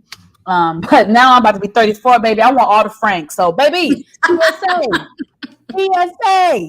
I want the good guy. I know TP said nice guys finish last, not with Monique Nicole. I'm grown now. I don't care about the pretty boy. I've dated the model types. I've dated I've done all that. I have lived. I'm ready to settle down. I want me a Frank. So any Franks out there, calling all Franks. If you're a good guy. Monique says she wants some straight backs and some chocolate. Ashley. So my take might be a little bit different. In Queenie's situation, I really adored Frank. Same. I'm on the same page with that. But I don't know if I liked the idea of how we wrapped the first season, as if him being in her life was magically going to make some things better. I also appreciated the element of Cheske, which was his cousin, being like, look, Frank, don't mess with her unless you ready for her, because Frank was doing Frank, okay, out here in these streets. But I really wanted for Queenie just to get it together on her own. I really think Queenie just needed space and time to heal, to address these issues. But I think he was a soft landing. And if we get a season 2, I hope to see him in it. But yeah, I agree with all of the other ladies that if they would have tried to make that shake at that time, she would have ruined that man. She'd have been comparing Brown D to Pink D. It would have just been all kinds of wild situations. Well, hold on. What did she say about a circumcised? Did she say she had not seen a What? When? That was the whole moment of I'm guessing with her being with the vanilla. She's like, oh, it's actually circumcised, and she found that a circumcised penis looked weird. I was like, what? I thought maybe that's something they do over there in England. I don't know. Can I say something? I just want to counter Ashley a little bit, my dear friend. I don't feel like Frank came in and it was like, I'm here to save Queenie. I really feel like it was I feel like the timing was perfect. Obviously by that point we had seen the growth in Queenie. She did put in the work in. She did start therapy. She did start to have her epiphanies and aha moments. And so I just felt like I was okay with how they progressed their relationship in the end. It just made sense. You know what I mean? So that's just my take. I don't know. Yeah. I mean, I get it, the happy ending. That's what people want to see. But I think practically, with the amount of trauma that she had, and just putting a man on top of it didn't necessarily, it wasn't necessarily going to make it easier for her. But I totally I hear understand. you. I love a happy ending. I thought we were going to go over. She did say she needed time and patience, right? Didn't she tell him, whatever we're going to be, I just need a little bit more time and I need patience? Didn't she say that? Oh, yeah, but she was going to drop them draws. We know Queenie. Hey, you know. We know what it is. Dropping them draws. Miss Big Batty Messy Backseat Queenie and Rough Sex Queenie. With Guy, the guy, a disconnected queen. Queenie's revolving door of non-black men. Now, child, we got a white boy on my roster. He be feeding pasta and lobster. I was like, oh, because it was like, it wasn't like, oh, I'm just unavailable because when she got drunk, it's like, if you don't want to see me in this dress, I know somebody who does. We meet this man here on the street in the little gentrified area of South London. And it's just like, well, yeah, all that mouth, he ain't backing it up. He's married anyway. I would never. But we called this man up. When she fell asleep in that tub, I was like, oh, Queenie, thank God you saved yourself. Girl, what are you doing? When she proceeded to hit that man up a second time, like, the backseat situation, just how all the sex we have Queenie indulging in, and the fact that she is just completely disconnected. She's not indulging. It doesn't even feel like she's really getting any pleasure from it. I was like, I was hurting at that point. Once we left the back seat and we meet this guy down here, and we, can't even pay attention. We have moments of the whole show of Queenie just being a trash friend, especially to Darcy. she just a whole bunch of nothing. She can't see the forest for the trees if there's a white man in her face. And we immediately take this man home and have just really, it's rough sex, and then it's, Queenie, have you been assaulted? This was a lot. I was really questioning Queenie here at this moment in her self-worth, because I mean, if we go, whatever, the backseat Queenie, the backseat, taking these, men you don't know back to your flat. It was everything just seemed so unsafe. And then it didn't even look like the penis was worth it. That's what was sending me. Everything looked trash. Nothing here serviced her. It was just like her body was being used, by these men. And, this man, and just the fact that it's like, well, this isn't, a white man up here, but he's not a black man, so it's okay. I was like, what? It was disgusting, especially when we just left Frank with his straightbacks on the curb. I'm gonna come to you. How did you feel about, once we got into that app and we were swiping and it was just endless sex with random white men? For people that are avoidant attached, for people that can't speak up for themselves, for people who are withdrawn, which you see a lot of her conversation took place in her head because she withdraws around people. So if she's numbing herself, trying to numb herself from emotions, from attachments, to feel something, she knew that sex didn't feel good to her. She knew that was intention. She was intentionally hurting herself because it's easier to feel a physical pain than an emotional one. Cook. Is that what that was, Kay? She wasn't, because like hurting herself with being around these men that she knows that they don't. Buddy straight up said, "I'm not your boyfriend." And so she know these men were no good. I could sit on the toilet without being in pain. Jesus, I could get that pain. I can get with that if it wasn't her. If it was just, this is just sex, I could agree with you. I can't when we have moments of Queenie having expectations for somebody to treat this like, oh, so you want to hang out? Did you want to cuddle? Or are you going to stay over? And it's just like, I'm pursuing this as if it can be something more than sex. Like she's seeking another relationship. She's seeking a trauma bond. She's that's not healthy. She's in a state of trauma. Why not bond with something that's unhealthy? I think for me, it was just a disconnect. I'm like, are we going to get more in another season? Because we're sure to really shadow whatever abuse in Queenie's. Because at first, with what we're seeing, I thought Queenie was mentally, physically, and sexually abused. Also, Me I too. thought that's what it was giving. But once we have, the flashback moment, we see a lot of, we hear some verbal things, and we see, the actions that her mom, but we didn't see the extent of maybe what Roy would have done. And just the ringing voice of Roy in her head, it was just giving me sexual trauma. And it doesn't seem like that's what. So I was like, I have to agree with you, Tara. From the outside looking in, I did think it was sexual trauma, but I do feel like it's possible to still have the reaction that Queenie had.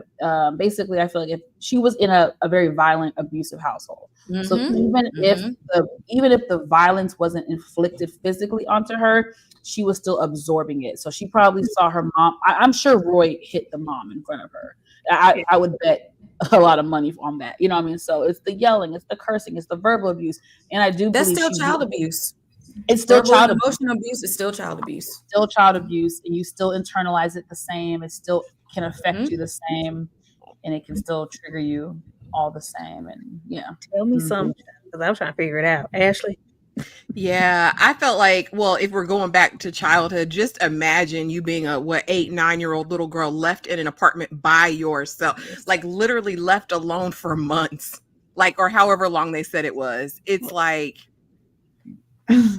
you would also cling to something and someone so that you would never have to be alone. And so I think in these moments where we saw her, especially with the whole race play thing, I know that was a hot topic earlier this year, but like he got you calling him master. Like it was just so, and the bruises that she would have. And then when she went to her gyno appointment I'm assuming replace her IUD, and they're like, I don't feel safe. This looks like trauma. Like, girl. And even to the doctor, she says, I could never be that person. That would never happen to me. But it's like, sis, are you lacking that much self-awareness in the moment? So a part of it also felt like she was disassociating from these experiences, right? Like, that's not me. Like, that's not who I am. That person you're seeing that can't sit on the toilet, that has all these tears, like, that's not me.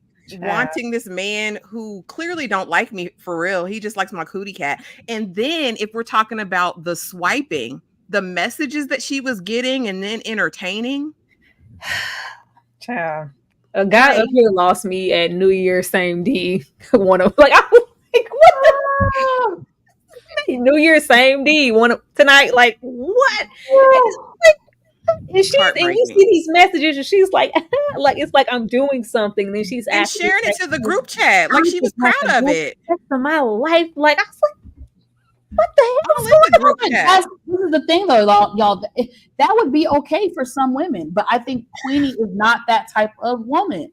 She was trying to force herself to be something that she's not, because she wanted to feel.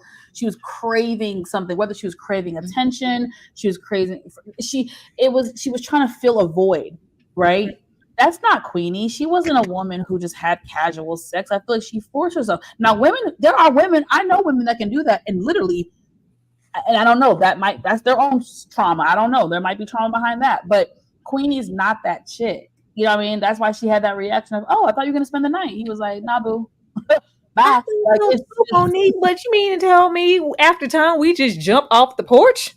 She jumped off the porch. Like, it wasn't like, I'm going to, go on a date and weigh my options. It was like, no, I'm going to swipe or go have sex in the back seat where somebody can't even afford me for the first time, because eventually we do it on our back in a bathroom. Then you couldn't even take us to a proper room, or just it was just like so devaluing. I was like, oh my god, girl. It was degrading. Yeah. God, EJ girl. I really feel like she showed a lot of her, like, to go back where Ashley was talking about the abandonment issues. I feel like we really got to see that she really does have some serious abandonment issues. We already saw it where she couldn't let go of Tom. She kept continuously trying to put herself in front of this guy who was telling her, hey, I don't want you, is what he was saying, by not messaging her back, by not responding back to her. Then you got this other guy you attach yourself to, and you are continuously trying to get him to want to see more in you than what it is. Everybody knows what a booty call is. Everybody knows when it is what it is. But Queenie kept trying to make it more than what it was. And then when the other stuff, the rough, can we say sex? The rough stuff. Okay, girl, I don't know. To be doing much. Sex. But when the rough stuff started happening, you know what I'm saying? It's almost like she's I kind of agree with Kay too when she talked about her trying to feel something, but not necessarily it being something good, but just the feeling of feeling something, whether it was pain.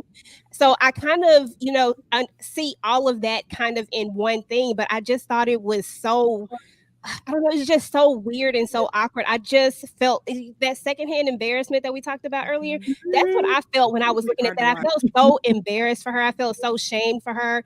And I felt bad for her at the same time. It was like all these mixed emotions. And it was another time that I wanted to choke her out and just DP her or something, like, come on, what are we doing? Because that one guy, that one is the one. I mean, he really irritated me. And the fact that you actually let yourself call this man master, like the fact that you actually fed into, ain't no way in hell you probably would have got Lorena Bobbitt messing with me on that type of stuff right there. I'm sorry, that is but think about it. Isolation is used as a torture tactic.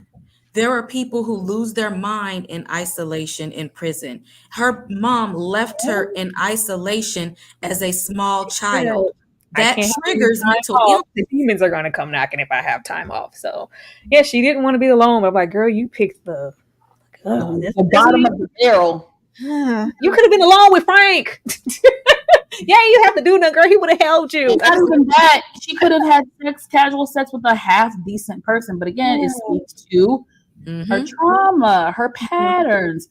I forget who said it on the panel, but it's like she seeked men who basically showed her how she reflected how she felt about herself. She didn't feel good about herself. She didn't feel worthy. She didn't feel like she was deserving of good treatment. She just wasn't. She didn't feel that way. So that's why she was sleeping with the trash. I could see that because we have those introspective, her little in their inner monologue, like, well, yeah, I think I like this. This is good. This, I'm like, girl, you got to do that, girl. It's absolutely not.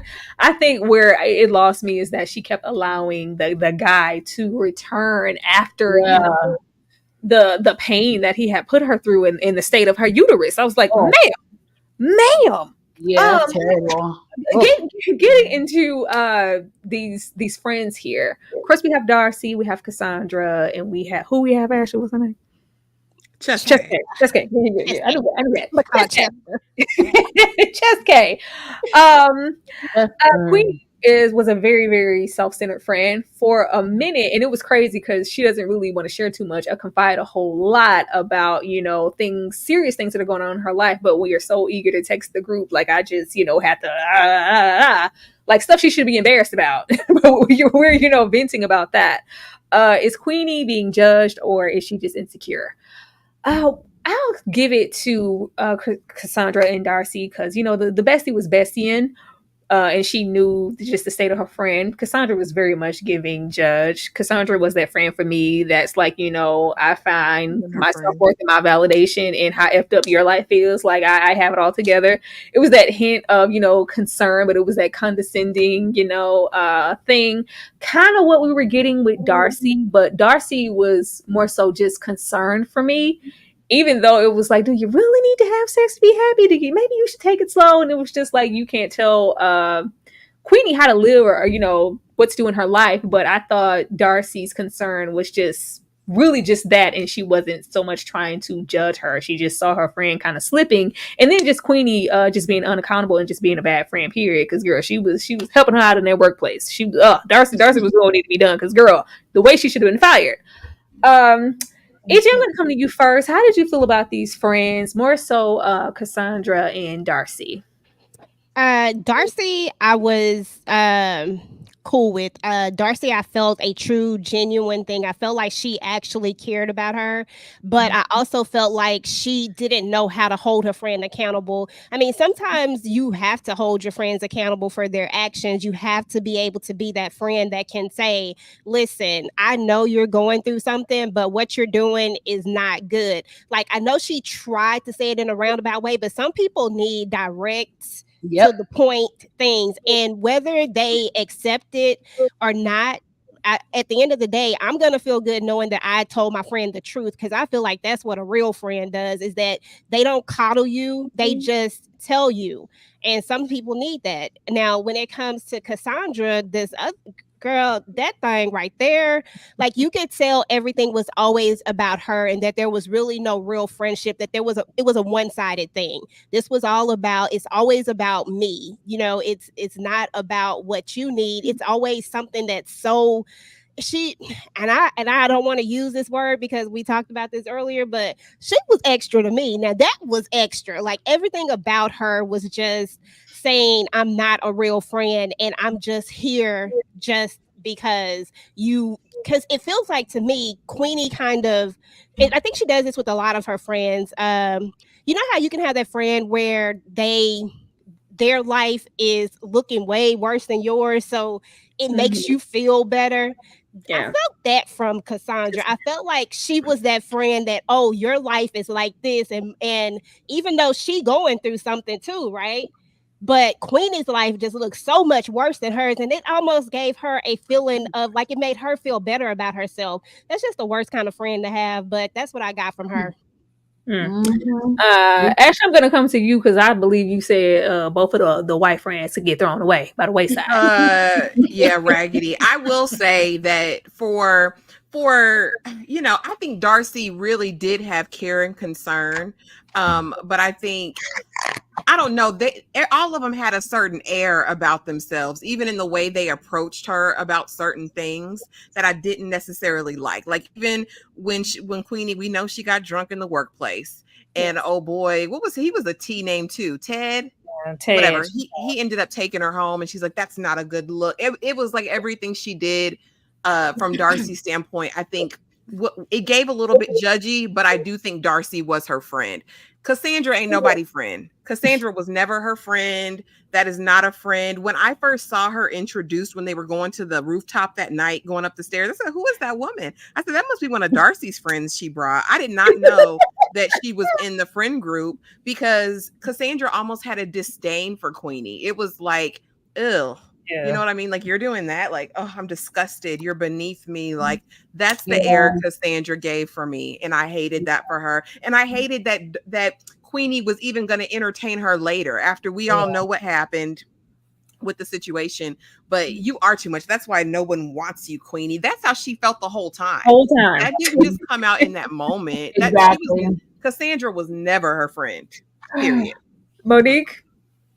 I mean, everything, what Ashley said. I mean, honestly, I already said I like Darcy. I really, really, really think it was a genuine friendship. And we saw it was a genuine friendship. She always showed up for Queenie. I think she never abandoned Queenie. She never turned her back on her. And that is something that's so important to me, because I do have some abandonment issues as well. I've been hurt by a lot of people. And so I appreciate people like Darcy. I do think Darcy could have spoke up a little bit more. I'm gonna be honest, the new and improved Monique, I like people to be real with me. I really want my friends to hold me accountable. I appreciate the truth. I tell everybody that I'm close to, I say, look, even if it's gonna hurt me, I'd rather you tell me the truth. I don't like to be lied to, because my thing is, okay, if I have a flaw or there's something I'm doing that's not being well received, let me know. That way I can learn and I can grow and I can improve. But if you keep me in the dark, I'm just going to keep doing the same bad behavior and I'm not going to know. So I like being held accountable. That's the only thing that if I have to nitpick, that's the only thing I think Darcy could have done was been more verbal with Queenie. But yeah, and Cassandra, girl, bye.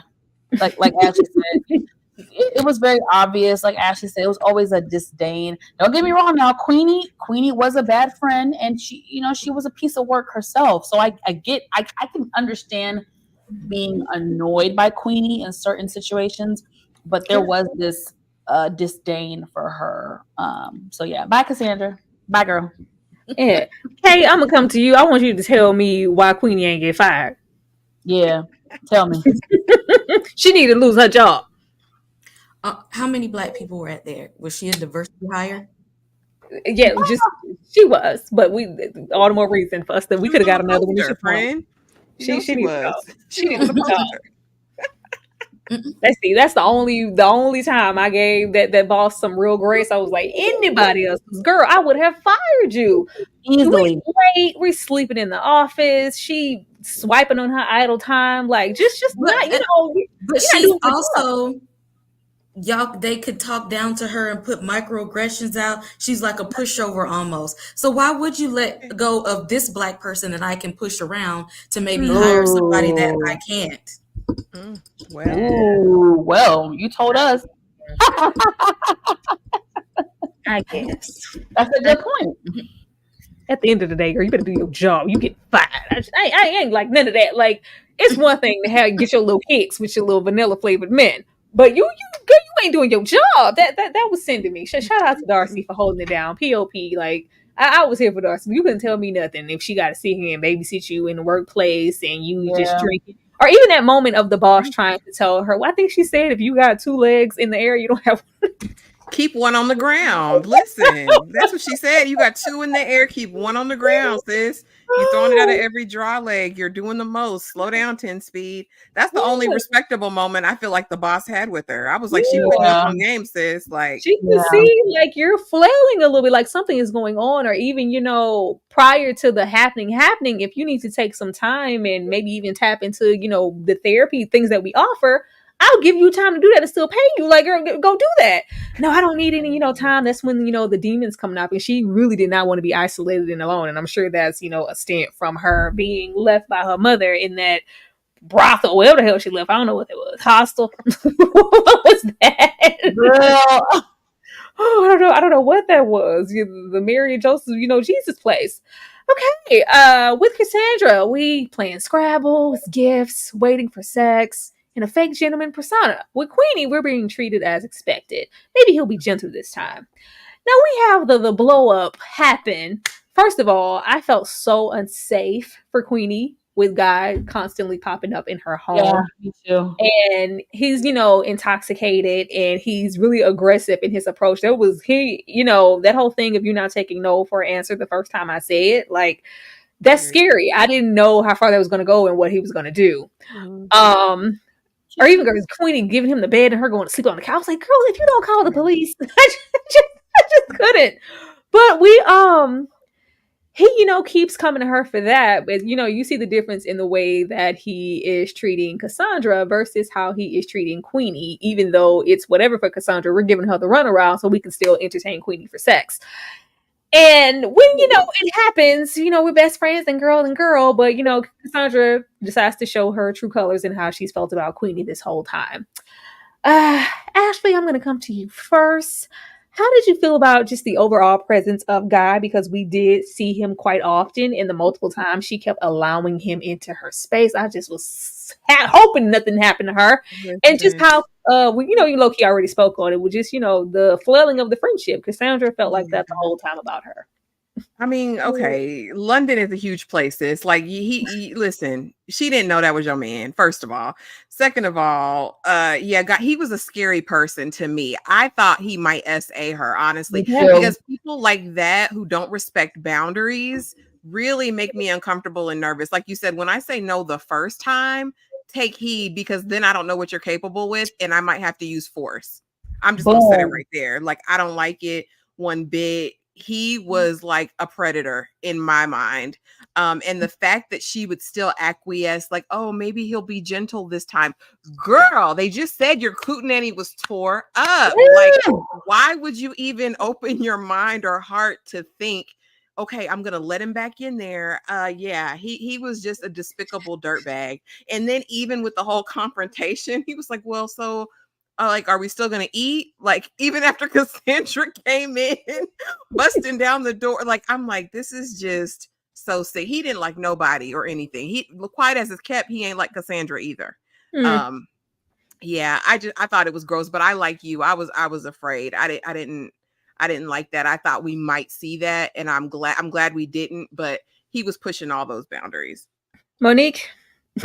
I agree with you, ladies. It crossed my mind as well. I felt very uncomfortable. I was very nervous. I didn't know where they were going to go. Like Ashley said, I'm glad they didn't do it, but my mind definitely went there. Baby, there's too many fine men in London to have this dusty white boy tear up your coochie.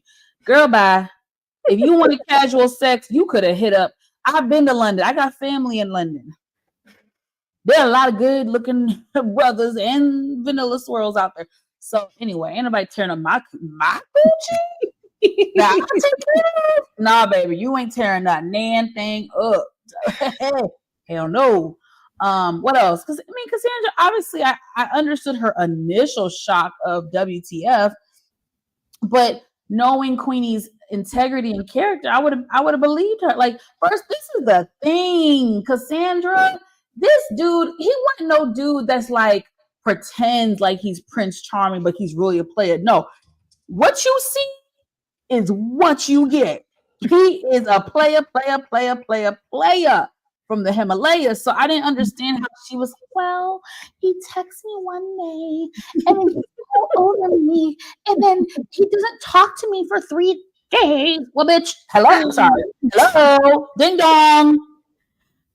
I like those dynamics. I love that because it was just like you're just as delusional as Queenie.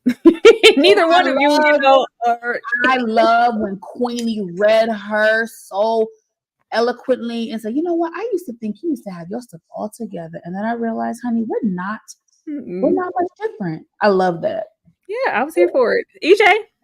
Yeah, I mean, that's exactly what I was talking about before, is that this is somebody who she feels that she can look down upon, like she thinks that she's better than, and that, for a lack of a better word, that her ass don't stink. You know what I'm saying? And so I feel like, like in this moment, it didn't shock me that Cassandra reacted this way. This actually was the one thing that didn't surprise me, that when I first saw who he was, I was like, oh, that's dude. When they show him at the thing, whatever the dinner thing that they're having, looking clean and sober. Yeah, when they show him, and I'm like, oh, dang, and then when she doesn't even take the time to assess the situation or even really pay attention to make it make sense, because first of all, you got to make it make sense, right? And I'm always going to give you got to give your friends the benefit of the doubt, and especially in this case, because you ain't never introduced them to him. It'd be totally different if you had introduced them to him, right? And they knew who he was. Then you would have every right to be angry, upset, and feel all the feels, right? But no, ma'am, we don't even know who he is. So do you think, you see I'm out here wilding now? You see I done told you what I'm doing. I'm constantly putting it inside of the damn group chat all the time that I'm doing X, Y, and Z, having all the sex out here. So maybe, just maybe, this is a random, you know what I'm saying? This is the crazy guy, you know what I'm saying? I'm telling you, he's not even worth meeting. I'm not trying to hide him from you. I'm just saying, he's not even worth meeting. I'm trying to get rid of him. Like, do you think I would have just literally, like, if I knew he was with you, do you think I wouldn't have been out the door with you quickly? Right. Like, come on, make it make sense. Now you're insulting my intelligence even more. You're insulting my sneaky intelligence. Because if I'm a sneak, and I'm going to do it right. I'm not going to do it like this and get caught. Like, come on now, do better. It's just a hot mess. Like, I was glad she was giving her coochie a break, honestly. I really was. Like, man, please. I was, Kay, I'm sorry. Need a break. Because at this point, I was just watching like, can it get any worse? And it just kept getting worse. F you and your huge panties, fatty. This is my husband. Am I the problem? Queenie, yeah. We have, the happenings happening all in her space. She decides to, give a big ups to the big batty boy standing outside. And he just happens to be with his wife. Kay, I'm gonna come to you. How did you? First of all, the lady on the street with the microphone, like Harlot, that was sending me like, girl, get out of Harlot behavior. Look, again, she stay out here with somebody's husband. Just read her for filth. Don't give her that scarlet letter. Yes, please.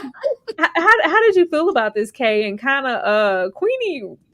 Because when I think it was this is right before, and then that's the next slide, but this is right after she realizes that Ted in the workplace is actually married. And she's like, oh my God, I would have never did anything with him if I knew it was going to ruin our friendship and he was married. You knew this man was married and you still slept with him. So what are you talking about, Kay? That's when that's when the self-reflection and the self-awareness needs to start popping in. Because if you keep getting the same problems over and over again, are you the problem? Are you?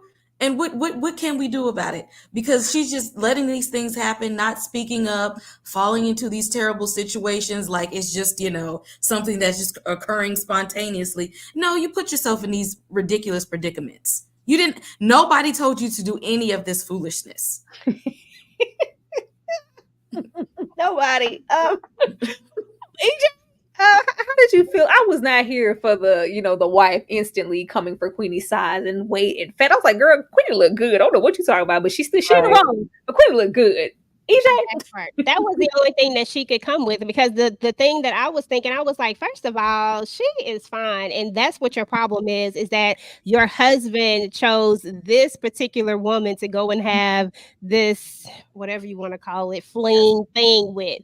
Like, that's what your real problem is. So you're gonna hurl some insults, but the truth of the matter is that internally you're like, my husband, this is what he likes, and he's attracted to her, and you really like that about her. You like how voluptuous she is. You know what I'm saying? You like that about her. You like that she is this woman who is owning exactly who she is, comfortable in her skin. As far as her, we know that she got some other issues, but I'm talking about as far as the way she's dressed, the way that she is presenting herself to the outside world, even though we know internally she going through a whole bunch of other stuff. And I just was like, Queenie, if we really gonna let her talk like this, because first of all, I guess I'm always trying to snatch somebody. I don't know. But first of all, I'm snatching her. Like, don't come up on me like this. You better get your girl, you better get her real quick before she even get too close to my face. And then second of all, the megaphone lady, I'm gonna go grab that megaphone. Like, what is you doing? Like, this is too much. But why are they fighting everybody but him? That's what I'm about to say, Kay. Like, first of all, boo-boo, if y'all ever catch me fighting a chick over a man, y'all better call me and cuss me out, because that's the day I done lost my raggedy mind. Now, the only time I'm gonna fight a chick over a man is if you are my friend and you slept with my man, I'm whooping both of y'all asses, because y'all just, I'm whooping both of y'all. It's gonna be on site every time I see you. But if that broad touch me, then we got a problem. Shoot, like, the way the wife pulled up on the scene and her approach of everybody in this show coming for her, attacking her, whether it's mentally or physically, she's just very passive in the way that she reacts. It's just like, oh, not this again. I'm like, Queenie, if you don't raise a fist, like, exactly, do something. Girl, that was sending me. It couldn't have been me, child. Because no, what you not gonna do? It couldn't have been me either. I don't care how passionate because it wouldn't have been about him. This point, it would have been nothing about him, because ain't nothing about him screaming, let's fight over him. What it would have been about is the disrespect that you coming at me with on this street and having the nerve to come in my face instead of checking your man, who is the one that did what he did. I'm not married to you, okay? I'm not married to you, and I don't feel like I have to defend this. This you and him. Come at him. I mean, yeah, but still come at him.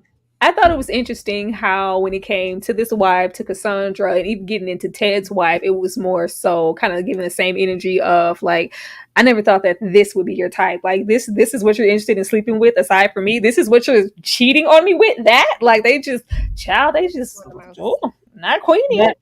That pissed me off for real. And she still ain't speaking up for herself. Like, dang.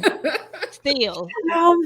See, Shivery isn't dead. I laid my jacket down on the floor for you. But also hit up HR to save my marriage. Ted, the nice guy. Oh, I was already over Queenie and her, sex for quite some time. The bathroom floor just got me. Like I'm a germaphobe. It just got me. Like, first of all, we have him try to give up that nice guy persona. Oh, I'll carry you home and give you some aspirin, and because I'm just that type of guy. Not knowing that this guy is whole married with a pregnant wife. We take this little moment of Queenie, them being in the office at the same time, and there's just all this overflow of passion, and we sleep together in the bathroom. Once it's blown up into Ted's face because the wife realizes, and then the wife goes, again, you did this again. Like, you have a pattern. I was waiting on Queen, like, you're not gonna bring this up to HR. Like, he's done this repeatedly. It's not just me. He goes and tries to get ahead of this situation and act like Queen is a full-blown stalker who's been pursuing him aggressively in the workplace, borderline sexual assault. Yeah, it was terrible. And of course she isn't believed, and she's, taking a leave from work, at which we get into that therapy. Queenie having sex on the floor, that quick pump of nothing, we can't even do that qualify as sex. When some stuff in your mind as a woman, and y'all all had those situations, like, did that even count? It really didn't count. that really did not count. I was just so disgusted at that. In any moment I felt of prosperity or some growth on, because she does have that typical new year, new me. And then we go and we sleep with Ted for what? It just was ill. Monique, how did you feel about the whole Ted debacle? This one really pissed me off because I was fooled by Ted. I thought Ted was a nice guy. And I was like, damn, I was wrong. First of all, y'all know I used to dip and dabble in this world. I find Ted to be a very attractive man. I would love to figure out who this actor is. I can stalk him on Instagram. I think Ted is very attractive. That took a turn. Huh? I said that took a turn. I wasn't expecting very attractive. And I thought he was a nice guy, like a nice guy, Monique, willing to hit up the girl in the work. Like them crossing, like Queenie had no respect. Like, why are you itching where you eat at? Like that was. Listen, hold on. Let me say my thing, and then I'm gonna address that. So, I felt like him looking out for her, taking her home. Didn't take advantage of her, left her the aspirin, wrote her a note. I thought it was very sweet. It was a very sweet gesture. He really seemed like a good friend to her. And then things took a turn for the worse. Now, I'm not going to say I agree with you, because this is my thing. Workplace stuff happens all the time. People fall in. I'm sorry. My parents met at work, and married, and look at them. They're still married. So I'm just saying, I'm not judging. We're grown. I'm not going to judge someone because they might sleep with a coworker or fall in love with a coworker. That happens every day, B. But what I am judging is the fact that he is a con artist. I don't think anybody in the damn office knew that mother trucker was married. I think he literally is the definition of living a double life. I don't think anybody knew he was married.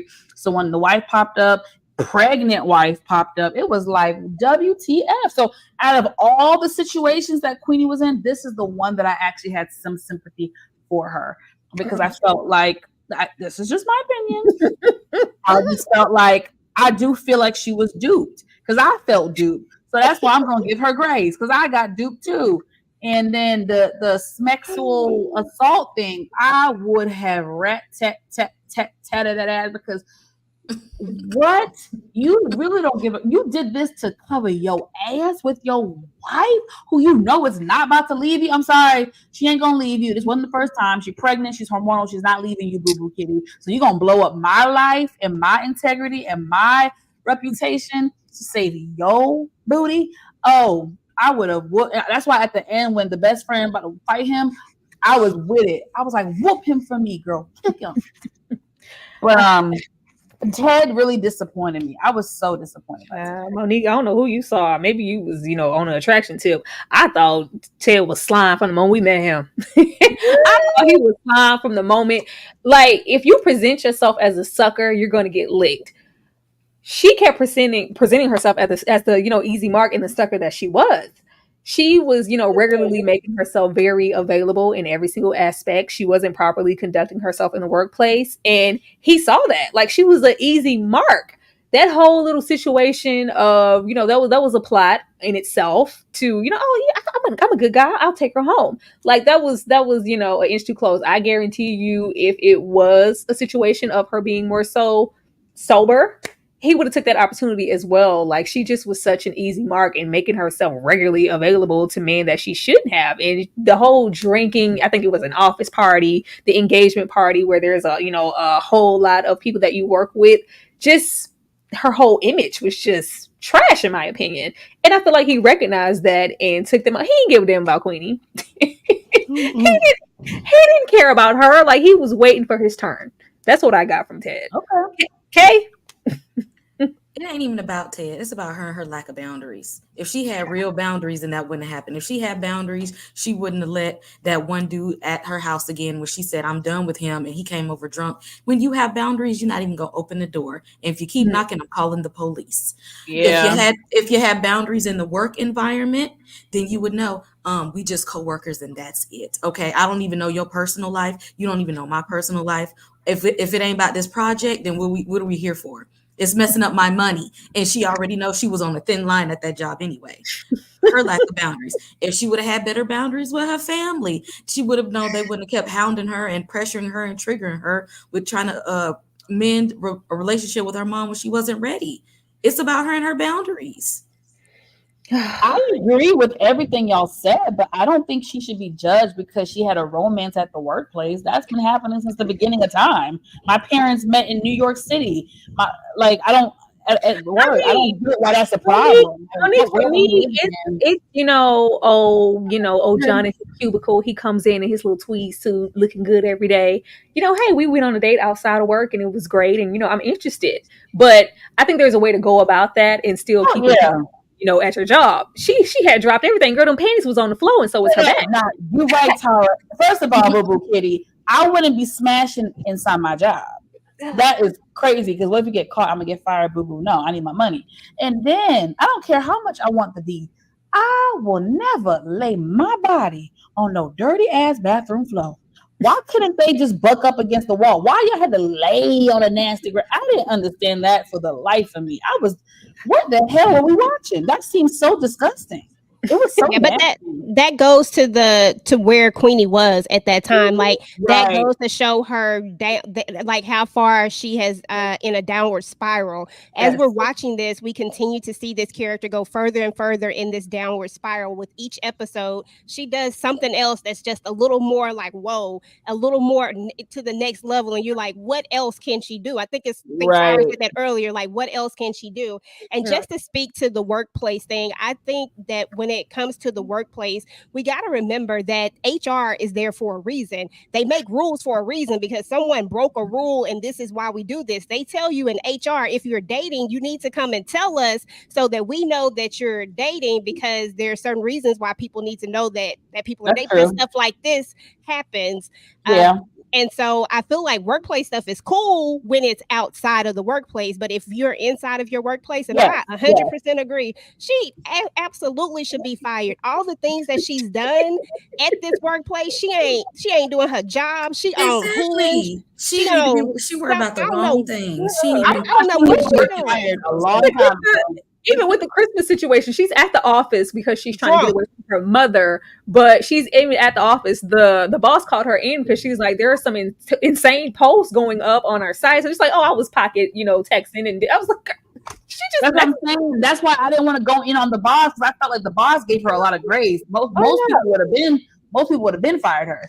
Again, the boss messed up with the whole assault thing with Ted, goofy ass. But I couldn't blame her with how she was presenting herself in the workplace for so long. To know like, you might have been, might have had one too many and tried to push up on Ted. Like, okay, I can receive that. I just wish she had her, because Queen was in that office like, girl, you know me. Like, girl, do we though? Because you ain't doing your job. You ain't doing your job.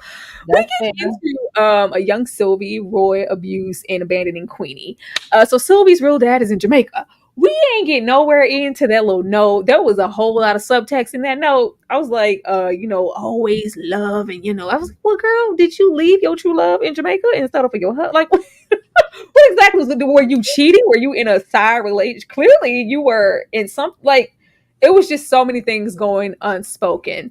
But we get to see young Sylvie and her in a relationship with an older man at 17 who leaves her with Queenie. And once again, he's married.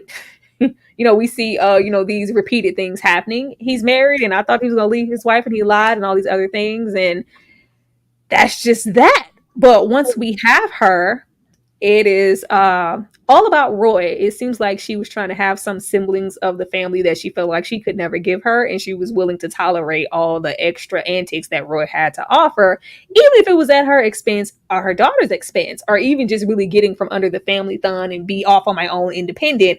Roy is affording us to do that. So if you could just try and just listen to him, I was really just disgusted with Sylvie. I had compassion for Sylvie, but I was like, I had compassion for Sylvie up until the moment that she left her. And the whole thing, it's one thing of, what happens in this house stays in this house, but that's a problem in itself. But out of fear of being judged from your family, you opted to leave your daughter in a home with food for months alone. Where in the hell would that ever be a smart decision? Kay, put some therapy on this. In prison, because that's where you put people at in solitary confinement, because they use that as a punishment and as a torture tactic. Now, what do you think is going to happen when you use a torture tactic on a small child? And you don't think she's going to grow up and have mental illness and other issues? Yeah, of course. She literally abandoned her. And then the love that she was supposed to offer her child, which is what children are looking for, the love and that warmth that she offered her child, her daughter looked at her, giving it away to a man that didn't even like her. This man didn't even like Queenie. Down talked her. So you giving the love that I'm supposed to have to a man that can't stand me. I wouldn't have nothing for her either. Left to chase a man that couldn't stand me, to hopefully bring me back into the space of where this man couldn't stand me. Just wrong decisions on every part. EJ? Absolutely. And to piggyback off of all of that, not only did you abandon me and leave, and like she said, giving this love to this man, and you're not even giving this love to me, and this man don't even like me, because there's not a world where I could ever be with a man who don't like my children. But the fact that you rationalized this in some sort of way and made it seem like this was for the betterment of your child, but then you denied me a safe space. You denied me a safe space by saying, no, you can't go be with your aunt. No, you can't go be with your grandmother, knowing that these would have been safe spaces for me since you couldn't provide me with one. But you wouldn't even do that. That to me just showed the lack of, I don't want to say that she didn't love her, but I want to say that she didn't love her enough. She didn't love her more than she loved Roy. Say it like that, in my opinion, to do this to her. Because I feel like even if you were going to choose Roy, you could have dropped me off at my grandmama's house and chose Roy. You know what I'm saying? Like, point blank. No, she had all that shame trying to keep up appearances. Not even that, and trying to internalize it into me like this is my fault. Like, if you would just listen to him. I was like, girl, it was just really, really terrible. Monique, are you muted, Monique?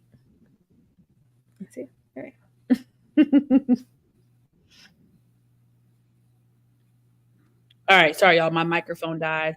Y'all hear me? Yeah. Okay. Yeah, I agree with all the ladies. I mean, it was very disgusting to watch. We've heard these stories about mothers who choose men over their daughters, which is disgusting. And then, like EJ said, which I was thinking the whole doggone time was, Heifer, you could have dropped her off at her grandparents' house. Like, why would you put this child through so much just abuse and leave her home because what? You're ashamed? I mean, they know you with the ninja. What? Why not just drop her? I mean, they know that you with him. So I don't get where the shame is coming from. The shame is already there, sister. You've been with the man for X amount of years. Would it have hurt to drop the child off where she's loved and taken care of? Wouldn't you, as a mom, feel? Wouldn't your conscience be a little bit clearer knowing that your daughter was in a safe, loving environment? Again, so I get Queenie's resentment towards her mom. I definitely understand. Do I feel sympathy for Sylvie as well? Because yes, I do. But Sylvie did wrong, and I don't blame Queenie for not wanting to talk to her raggedy A mom. Period. I have sympathy for Sylvie just because of how everything played out. She had to know that her father was not her father and that her mother had been lying. And the whole situation of it being a man, I'm like, well, hell, was the man in Jamaica a married man? Like, it just seems like a whole generation. I have sympathy too, but I don't think it excuses what she did. Oh, absolutely not. I just feel like she was trying to have some semblance of, I don't want, because the whole narrative for her is, I don't want Sylvie to turn out, not Sylvie, I don't want Queenie to turn out like me. Right. And we slowly see that starting to happen. I'm saying we're going to still, go with that same pattern, her trying to avoid that. I feel like she had to have known that, this is my father. He loves me, but this, wasn't my real father. And she might have some little resentment there, and is just kind of trying to, in her own way, break the cycles. And she's making it worse with how she's treating her own daughter, child. Just trash. It's just sad, like the generational curses. But like you ladies said earlier, I'm so happy that the cycle was breaking with the cousin, and just Diana was serving. So we have a whole, breakdown after we get fired. I was here for Diana. She's like, oh, Queenie's in here. I think she needs to go to therapy. Like, don't nobody in this family need no therapy. Like, Maggie was, she ain't fall, far from that tree of not needing therapy. Or even when we have Queenie just really venting at her session about, how she feels, still, rightfully so, early stages of therapy, in denial and really not claiming everything up until it kind of gets to a point of too much and she faints. We call grandma and she's not upset, like, oh, are you fainted? Like, how dare you go to therapy? How dare you go and vent and tell some stranger, Peggy, to tell them, like, if you don't take this to your grave and take it on the chin, like, we all did it. We still alive. There's a whole, especially in the Black space, there's a whole, we did it and it didn't kill us. Why is it killing you? Why can't you just get over it like we did? You just carried it on your shoulders and live. Like, why do you get to be special and go to therapy and tell our business to a stranger? Like, I was really glad for the growth that we got, because I could take two of the grandparents being like that. Like, somebody got to see the sun. Grandpa, Grandpa was there to be rational with the situation and go, maybe the way we go about things, aren't always right. Queenie needs this. She needs to get these things out. Therapy can be a good thing. In fact, I wish we talked about some things like that letter you hid in your apron at the stove. But we gonna talk about that. But I was just really glad he was here along with Diana to really be breaking those cycles and recognizing what was wrong and was willing to change to fix it, because Granny and Maggie were rightfully willing to stay there. Okay? Post-traumatic slave syndrome is real, because what would possess our elders to say we should just go ahead and take it? Oh, we dealt with it. We put up with it. It's fine. We don't have to talk about our feelings. Where does that come from? That says that we have to take abuse. We have to take sadness, depression, stress, anxiety from being on a plantation where you weren't allowed to have feelings. Like, we're not there anymore. But people were still holding so tightly because it was embedded and encoded into our DNA that you're just supposed to be that strong Black person and just take everything. Take it in stride. Yep, I agree. I was here for it. I was here for Queenie and all of that animosity she had, just feeling like I don't get to be vulnerable. I can't even be vulnerable with my own family without them calling me soft. Like, I got to be a strong Black woman 24/7, or I'm, presented as, either I'm soft or I'm angry, or it's just no safe space for me. I love that. And I love how she kept calling that therapist about her. Look at here, Jackie. I was like, girl, relax. EJ, how did you feel about therapy and, really getting into breaking those cycles that Granny was trying to hold on to? Well, certainly to piggyback off of what Kay was just saying, I also think that there comes a shame to the older generational. They feel like they've done something wrong if you need to go to therapy, if you need to talk to someone else. And for some reason, people can't get outside of that feeling of self, like, what did I do wrong? And realize that it's not necessarily what you did wrong, but it's what is hurting me and what I can't do to move on with my life and to have to just have a good life, a life without all the mental stress, without all of the guilt, the shame, all of these things. And people have to take self out of it. But I think that's what's wrong with that generation, is that they are constantly feeling like if something is wrong with you, it is a direct reflection of me. And I'm typically, I can't say that I haven't said those things, or even thought that sometimes if you see a bad kid, oh, they got bad parents, things like that. I can't say that I've never thought that to myself, like, oh, your parents need to whoop your, or something like that. People always automatically blaming the parent for everything. So I get why they feel that way. So I'm not, shaming them for feeling that way. I get it. But I think that's where it all comes from. But I thought that therapy was good. I thought that, Joseph Marcel, shout out to Joseph Marcel. I love seeing Jeffrey, y'all. He gonna forever be Jeffrey. But I just love that Diana, like, that she had these people that were willing to speak up and say something and really see that she couldn't handle that. It's not that she's not a strong Black woman, but why does she have to be strong in this moment? It's not necessary. What she needed in this moment was to be able to talk about it and get it out and get her feelings out and really understand why she feels what she feels, why she's going through this, and be able to overcome it so that she could be a better person in the end. Absolutely. That talk he had with her when she got a new place on the balcony, it was everything. It was everything. Like, this is you being strong. I thought, what you said, like, that was a reflection of me. Like, I failed you guys. I failed my girls, and I was internalizing something when I shouldn't have. Like, I love, way to go, Joseph. You better act. Monique. Yes, ma'am.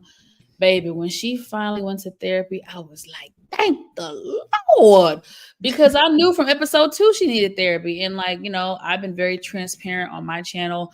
I've been in therapy for years. I worked in mental health for 3 years. And so, yeah, I'm a big mental health advocate. I'm a big advocate for therapy. I really think everybody should be in therapy, honestly. And so I was so happy to see that. And but again, you guys really have me thinking about the race thing.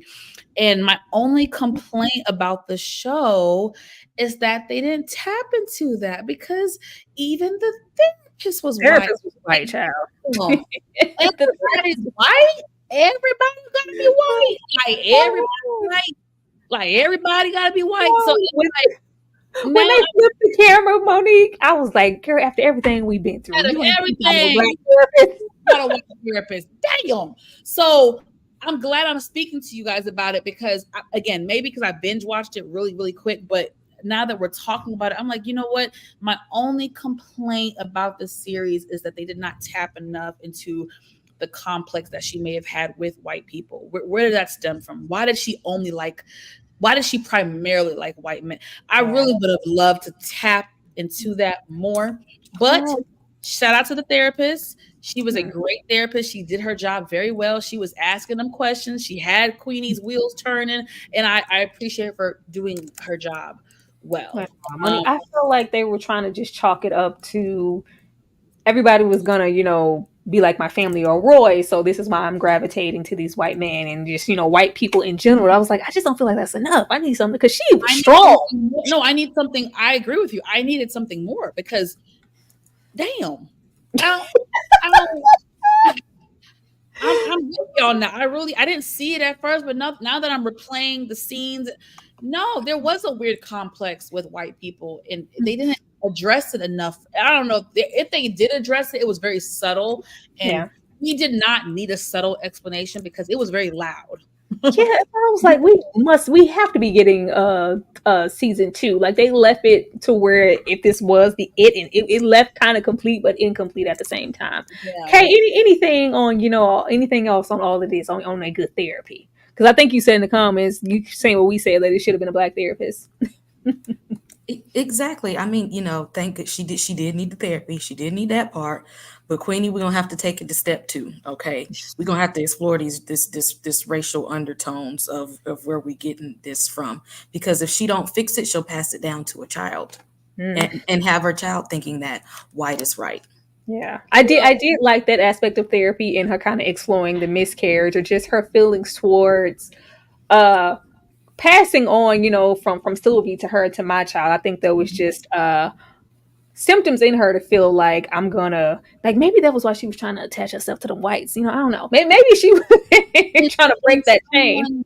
And I will speak from she needed the savior, the white savior. That's what history tells us. White people came in and saved us from savagery life, and they gave us this wonderful country, and we get to have the American dream. And if your black parents treat you bad, and the white European standards are telling us that this is what is going to help you achieve the dream in life and help you to climb higher, then what is that going to portray in her life? And can I speak? I just want to say something. I agree with all you ladies when it comes to this specific topic, but at the same time, we're also speculating, and this is why I wanted them to dive deep. If I look at my life, when I moved to Georgia from New York, it was very hard for me because here I was, this dark-skinned black girl thrown into a primarily white space. That was very hard for me as a child. I actually still have a lot of trauma from those experiences. I'm used to being the only black girl. I was used to be, you know what I'm saying? And yeah, I had moments when I was little where, I thought, well, I want my hair to be straight like the white girls. I want to be pretty like them. I went through that. Now, as far as me dating white men, I personally don't feel like it was like a complex, or I don't feel like it was a thing of, well, I think white is right. That wasn't my experience. To be frank with y'all, when I was younger, like I'm talking middle school, high school, the black boys weren't really checking for me. They were checking for the white girls. So surprisingly, the white boys liked me. And I just thought, okay, well, you cute. You like me. Okay, well, I like it too. That's what it was. It wasn't for me. It wasn't because I thought they were better. It wasn't because I thought they were cuter. It was just as simple as the black boys wasn't checking for Momo, and I went with who was checking for me. Go where you're loved, Mo. You better get over there. To this day, go where you're loved. Critical Thinker is saying that blacks in the UK, it's different, and they are reprimanded if they do not try to integrate. Oh, yeah. I will say the race, because like I said, I do have family in the UK and I have these conversations with them. It's not that race issues don't exist in the UK. It is just not as intense as it is in the US. They do, what's the word? They do interact with each other. I mean, we interact with white people all the time here in America, so it's not like that, but it's just not this thing. America, obviously, with our history, race is like a huge thing in America. Over there, it's not so much. Yeah, there's stuff that happens. Yes, there's racism, but it's just handled differently. It's just not so like intensified. Say that. But microaggressions are still they're real. You know what I'm saying? Like it's still the same thing at the same time. I mean, I get that maybe it's kind of downplayed, but I feel like microaggressions are even worse. Like, don't play in my face like that. That just makes it like, if you gonna do it, just be straight out with it. Don't do that. Oh no, I don't trust it. They're the ones that came over here to colonize anyway, so I don't trust them. Hey, that part. That's where America got it from. I know the history. I'm just telling you what. Okay, that's me. Yeah, how did you feel about where we ended up in the end? Her accepting that money from her mother, forcefully at the whole come here the birthday party. Kind of having I had problems with the ending. I felt like a whole lot was rushed because we were trying to Yes. like close up a lot of loose ends out of nowhere, and I was like, it's only 8 episodes. Are we gonna get a season 2? If not, this is really rushed.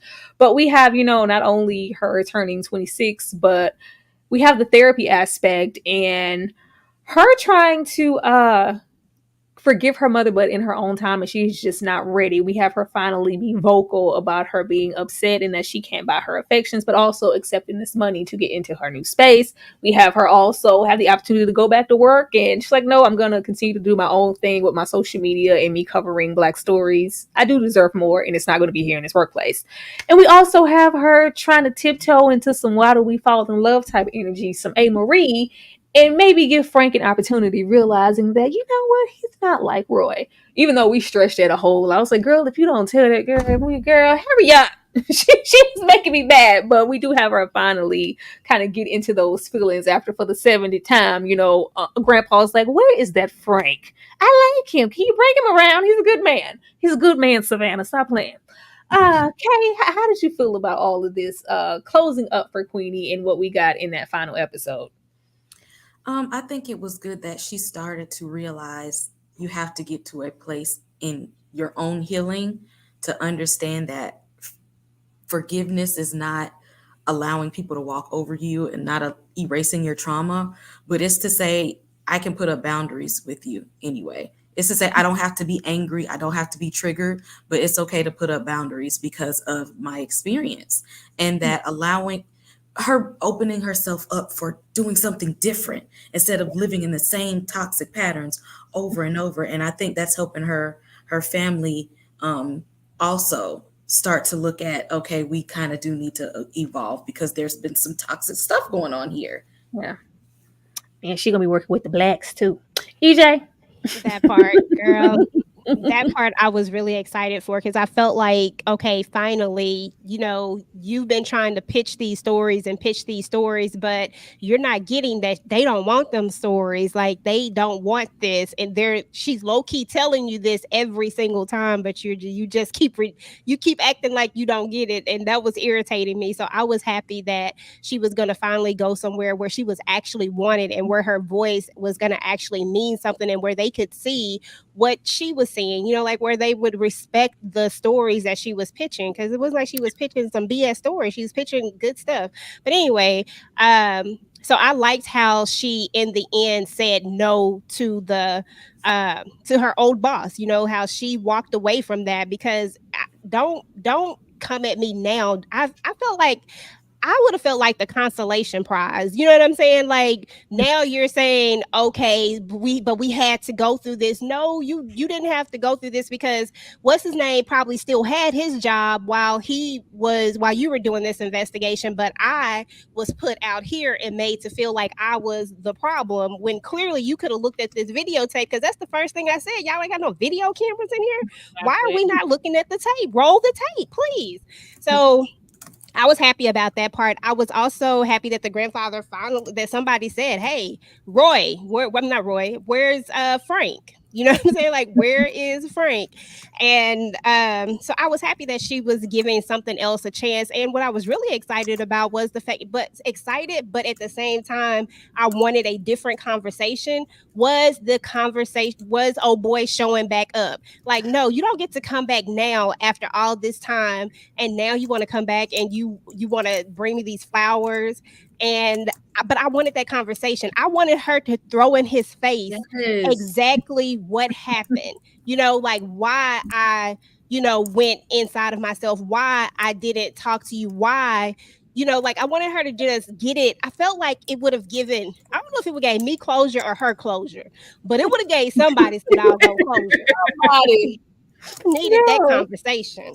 I'm here for that, EJ. I wanted that too, and I was really happy for the scene that she had with Frank. It was the most like attractive, sexy, intimate scene, and there was no sex involved. I was like, yes, Queenie, come on, girl, it's real romantic. It was cute. Monique, yeah, it was cute. Yes, baby, I loved the growth of Queenie. I loved the scene with Frank. warmed my heart. And then when Dusty Tom wanted to come, like you guys said earlier, I just felt like they rushed a lot of stuff in the end. I feel like we needed and deserved a conversation. I get it. The flowers in the trash can obviously showed that she turned him away, which was great. I'm happy for her, but I would have just loved to had some verbal conversation between the two of them. I love that she stood up for herself and told her boss, "Sorry, Boo Boo Kitty, not today." Ta-ta. I'm so happy. Like that is an example of you choosing yourself. And it was so refreshing to see just her evolve, you know, and just grow. And I really loved this series. It's just, again, it was an emotional roller coaster. I laughed, I cried. It was so many, it evoked a lot of emotions out of me and made me reflect on my life, other people's lives, and just, it was beautiful. It was just a great show. It was a nice party. I love that the man who worked at Claire's, he was still there. Like, yeah, come on, I'm rather not here. I work at Claire's and get this discount. Okay, last but not least, Kay, how did you feel about the way that the show wrapped up for Queenie? I feel like although they wanted us to leave off on a good note, there were still many unanswered questions and some holes in the story. But I'm glad that she's finding self-love in her own self and not other people. That part. Kay said, "Where the rest of the show at?" I want to know. Yeah, I'm glad to hear that, because I was like, this is feeling like really, really incomplete. Which leads I was waiting for the next episode to pop up, and then they tried to make me watch Handmaid's Tale. That's it. And then that just kind of brings me to the last situation. Do any of you guys think that we will be getting a season 2 of this show? Well, I think that it would be a disservice to not give a season 2 of the show. But, it all depends on the powers that be. Sometimes they don't check for certain shows, and certain shows don't get a chance. Now, I personally haven't finished reading this book yet, but that's why I started reading the book, because of kind of the way that it left. I needed to know, was there more context in the book? Like, exactly. I needed some questions answered, and I felt like this book might answer those questions for me, for those holes that Kay's talking about. And I was like, but I feel like they have to have a part, like there has to be a season 2 to this, because we still have some things. We still need to know what her progress is going to be. It is not a it's not like, oh, I cut my hand and put a Band-Aid on it. But you can't do that. Like, this is an ongoing process, and people are going to revert back to some old behavior sometimes. It just depends on a lot of different things. I need to know the rest of this story. And damn it, I want to know about Grandma. Grandma got some explaining to do. That is not going away. I need to know. Yeah, Grandma taking it to her grave, like she said. Kay, are you here for a season 2, and do you think we'll get one?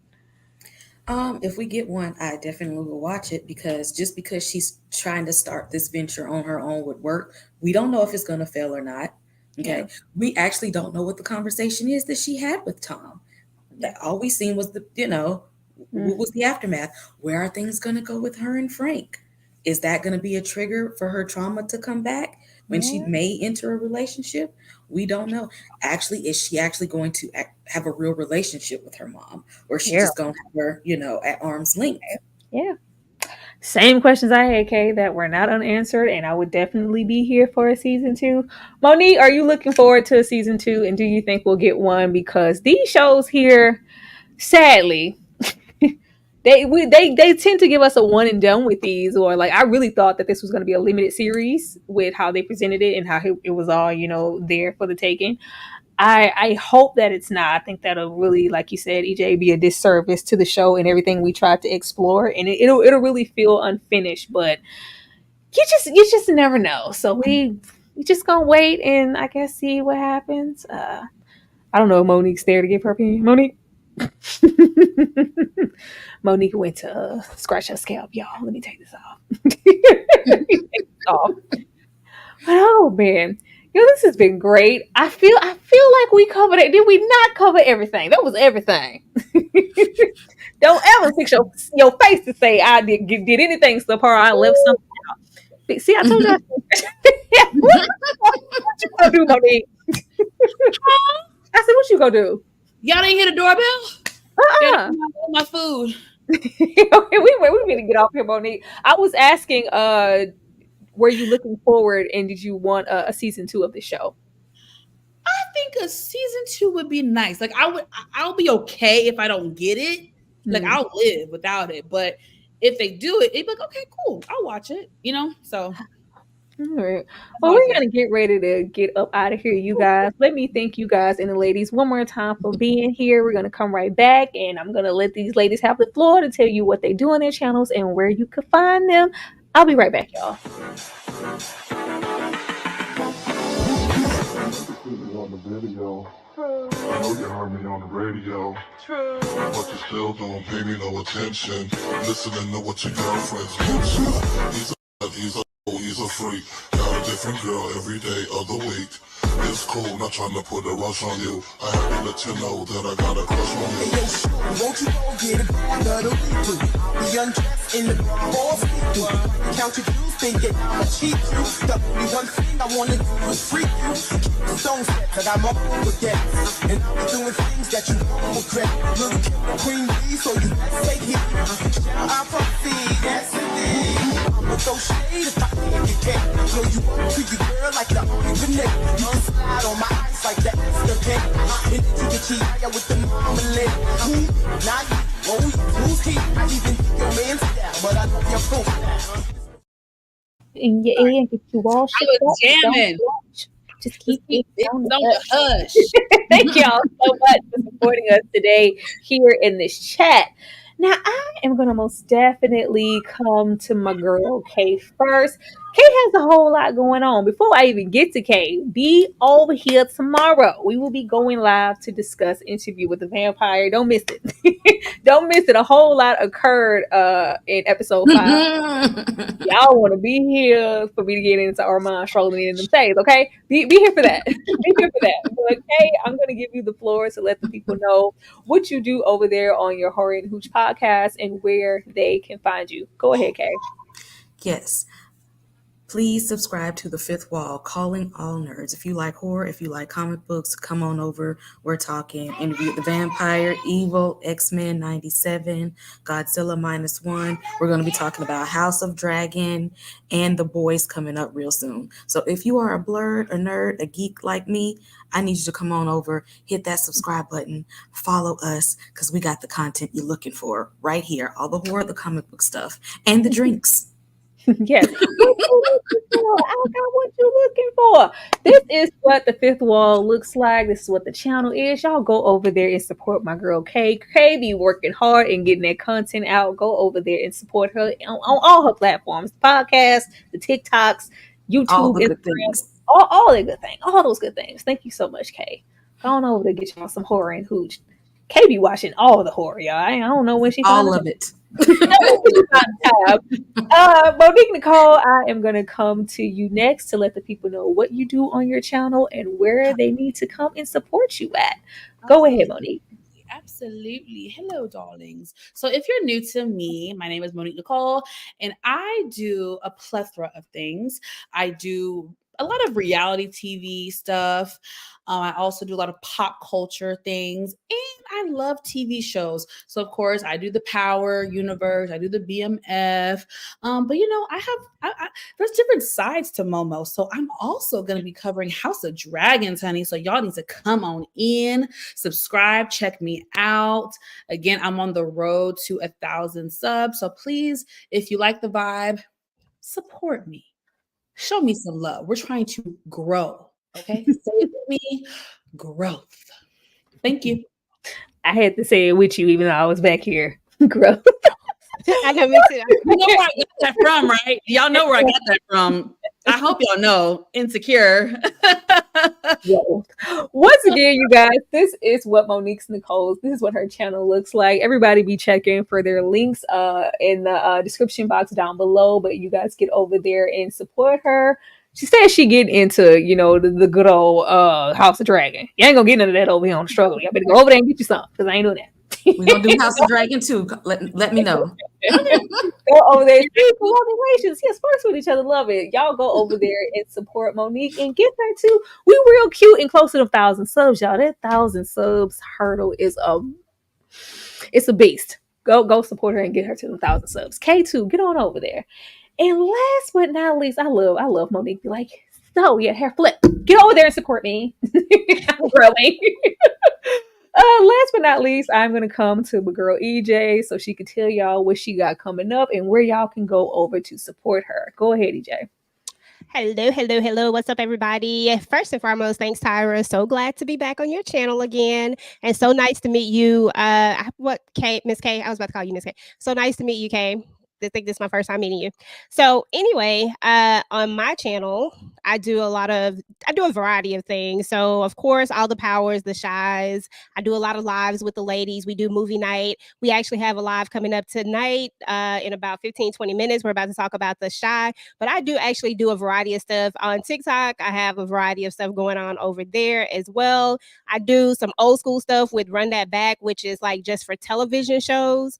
It's like old school TV shows. That's like my new segment that I've been doing. So I'm excited about that one. Everybody seems to like that one. And then we got movie night that's coming up on on Thursday, and we're going to do Bad Boys in honor of the new Bad Boys that just came out. We're going to do the old Bad Boys to do that. And then if you like the family business, because I know a lot of people have been looking at the family business since it dropped on Netflix, that's like my day one, number one show that most of my subscribers came through for. So that's coming back out. So definitely make sure that you come holler at me. I'll be doing that. And then, if anybody else wants to collab on anything, I'm always here for the collaborations. I look at a lot of stuff. So just hit me up. Absolutely. You guys, this is what EJ's channels look like. EJ is like this close to 10,000 subscribers. Go over there and be cute and tell a friend and tell another friend to go with you. Go over there and support her. Like, I'm tired of y'all playing. Y'all already know how I am. Don't be playing. Don't be playing. For myself, you guys, we are really, really close to 26K. Gone over there. I need 200 of y'all. Wait, I think it's still 200, maybe less. I need 200 of y'all to go on over there to tell a friend and come over and get your girl to 26K. We're trying to get to 30K before this year is out. Like, please, just, oh, man. But we can go do well on that. Y'all already know with the channel, I'm going to be where I'm at. I'm going to post when I can post and when YouTube allows me to dip my toe out there in the pond. Be on the lookout for a Ray video. Be on the lookout for a Strictly Business video, and also Book of Eli. Be on the lookout for me discussing The Boys, and also Interview with the Vampire. That's coming up tomorrow. The link is already there somewhere. Go put the notifications on. Be cute. Keep on subscribing, because I know I didn't subscribe to Monique Nicole's channel for the third time today, and I keep getting unsubscribed. I don't know, because I feel like you've been subscribed months ago. Yeah. I was like, again, like that happens. It happens. Child, don't get me started. That's another story. I have a story.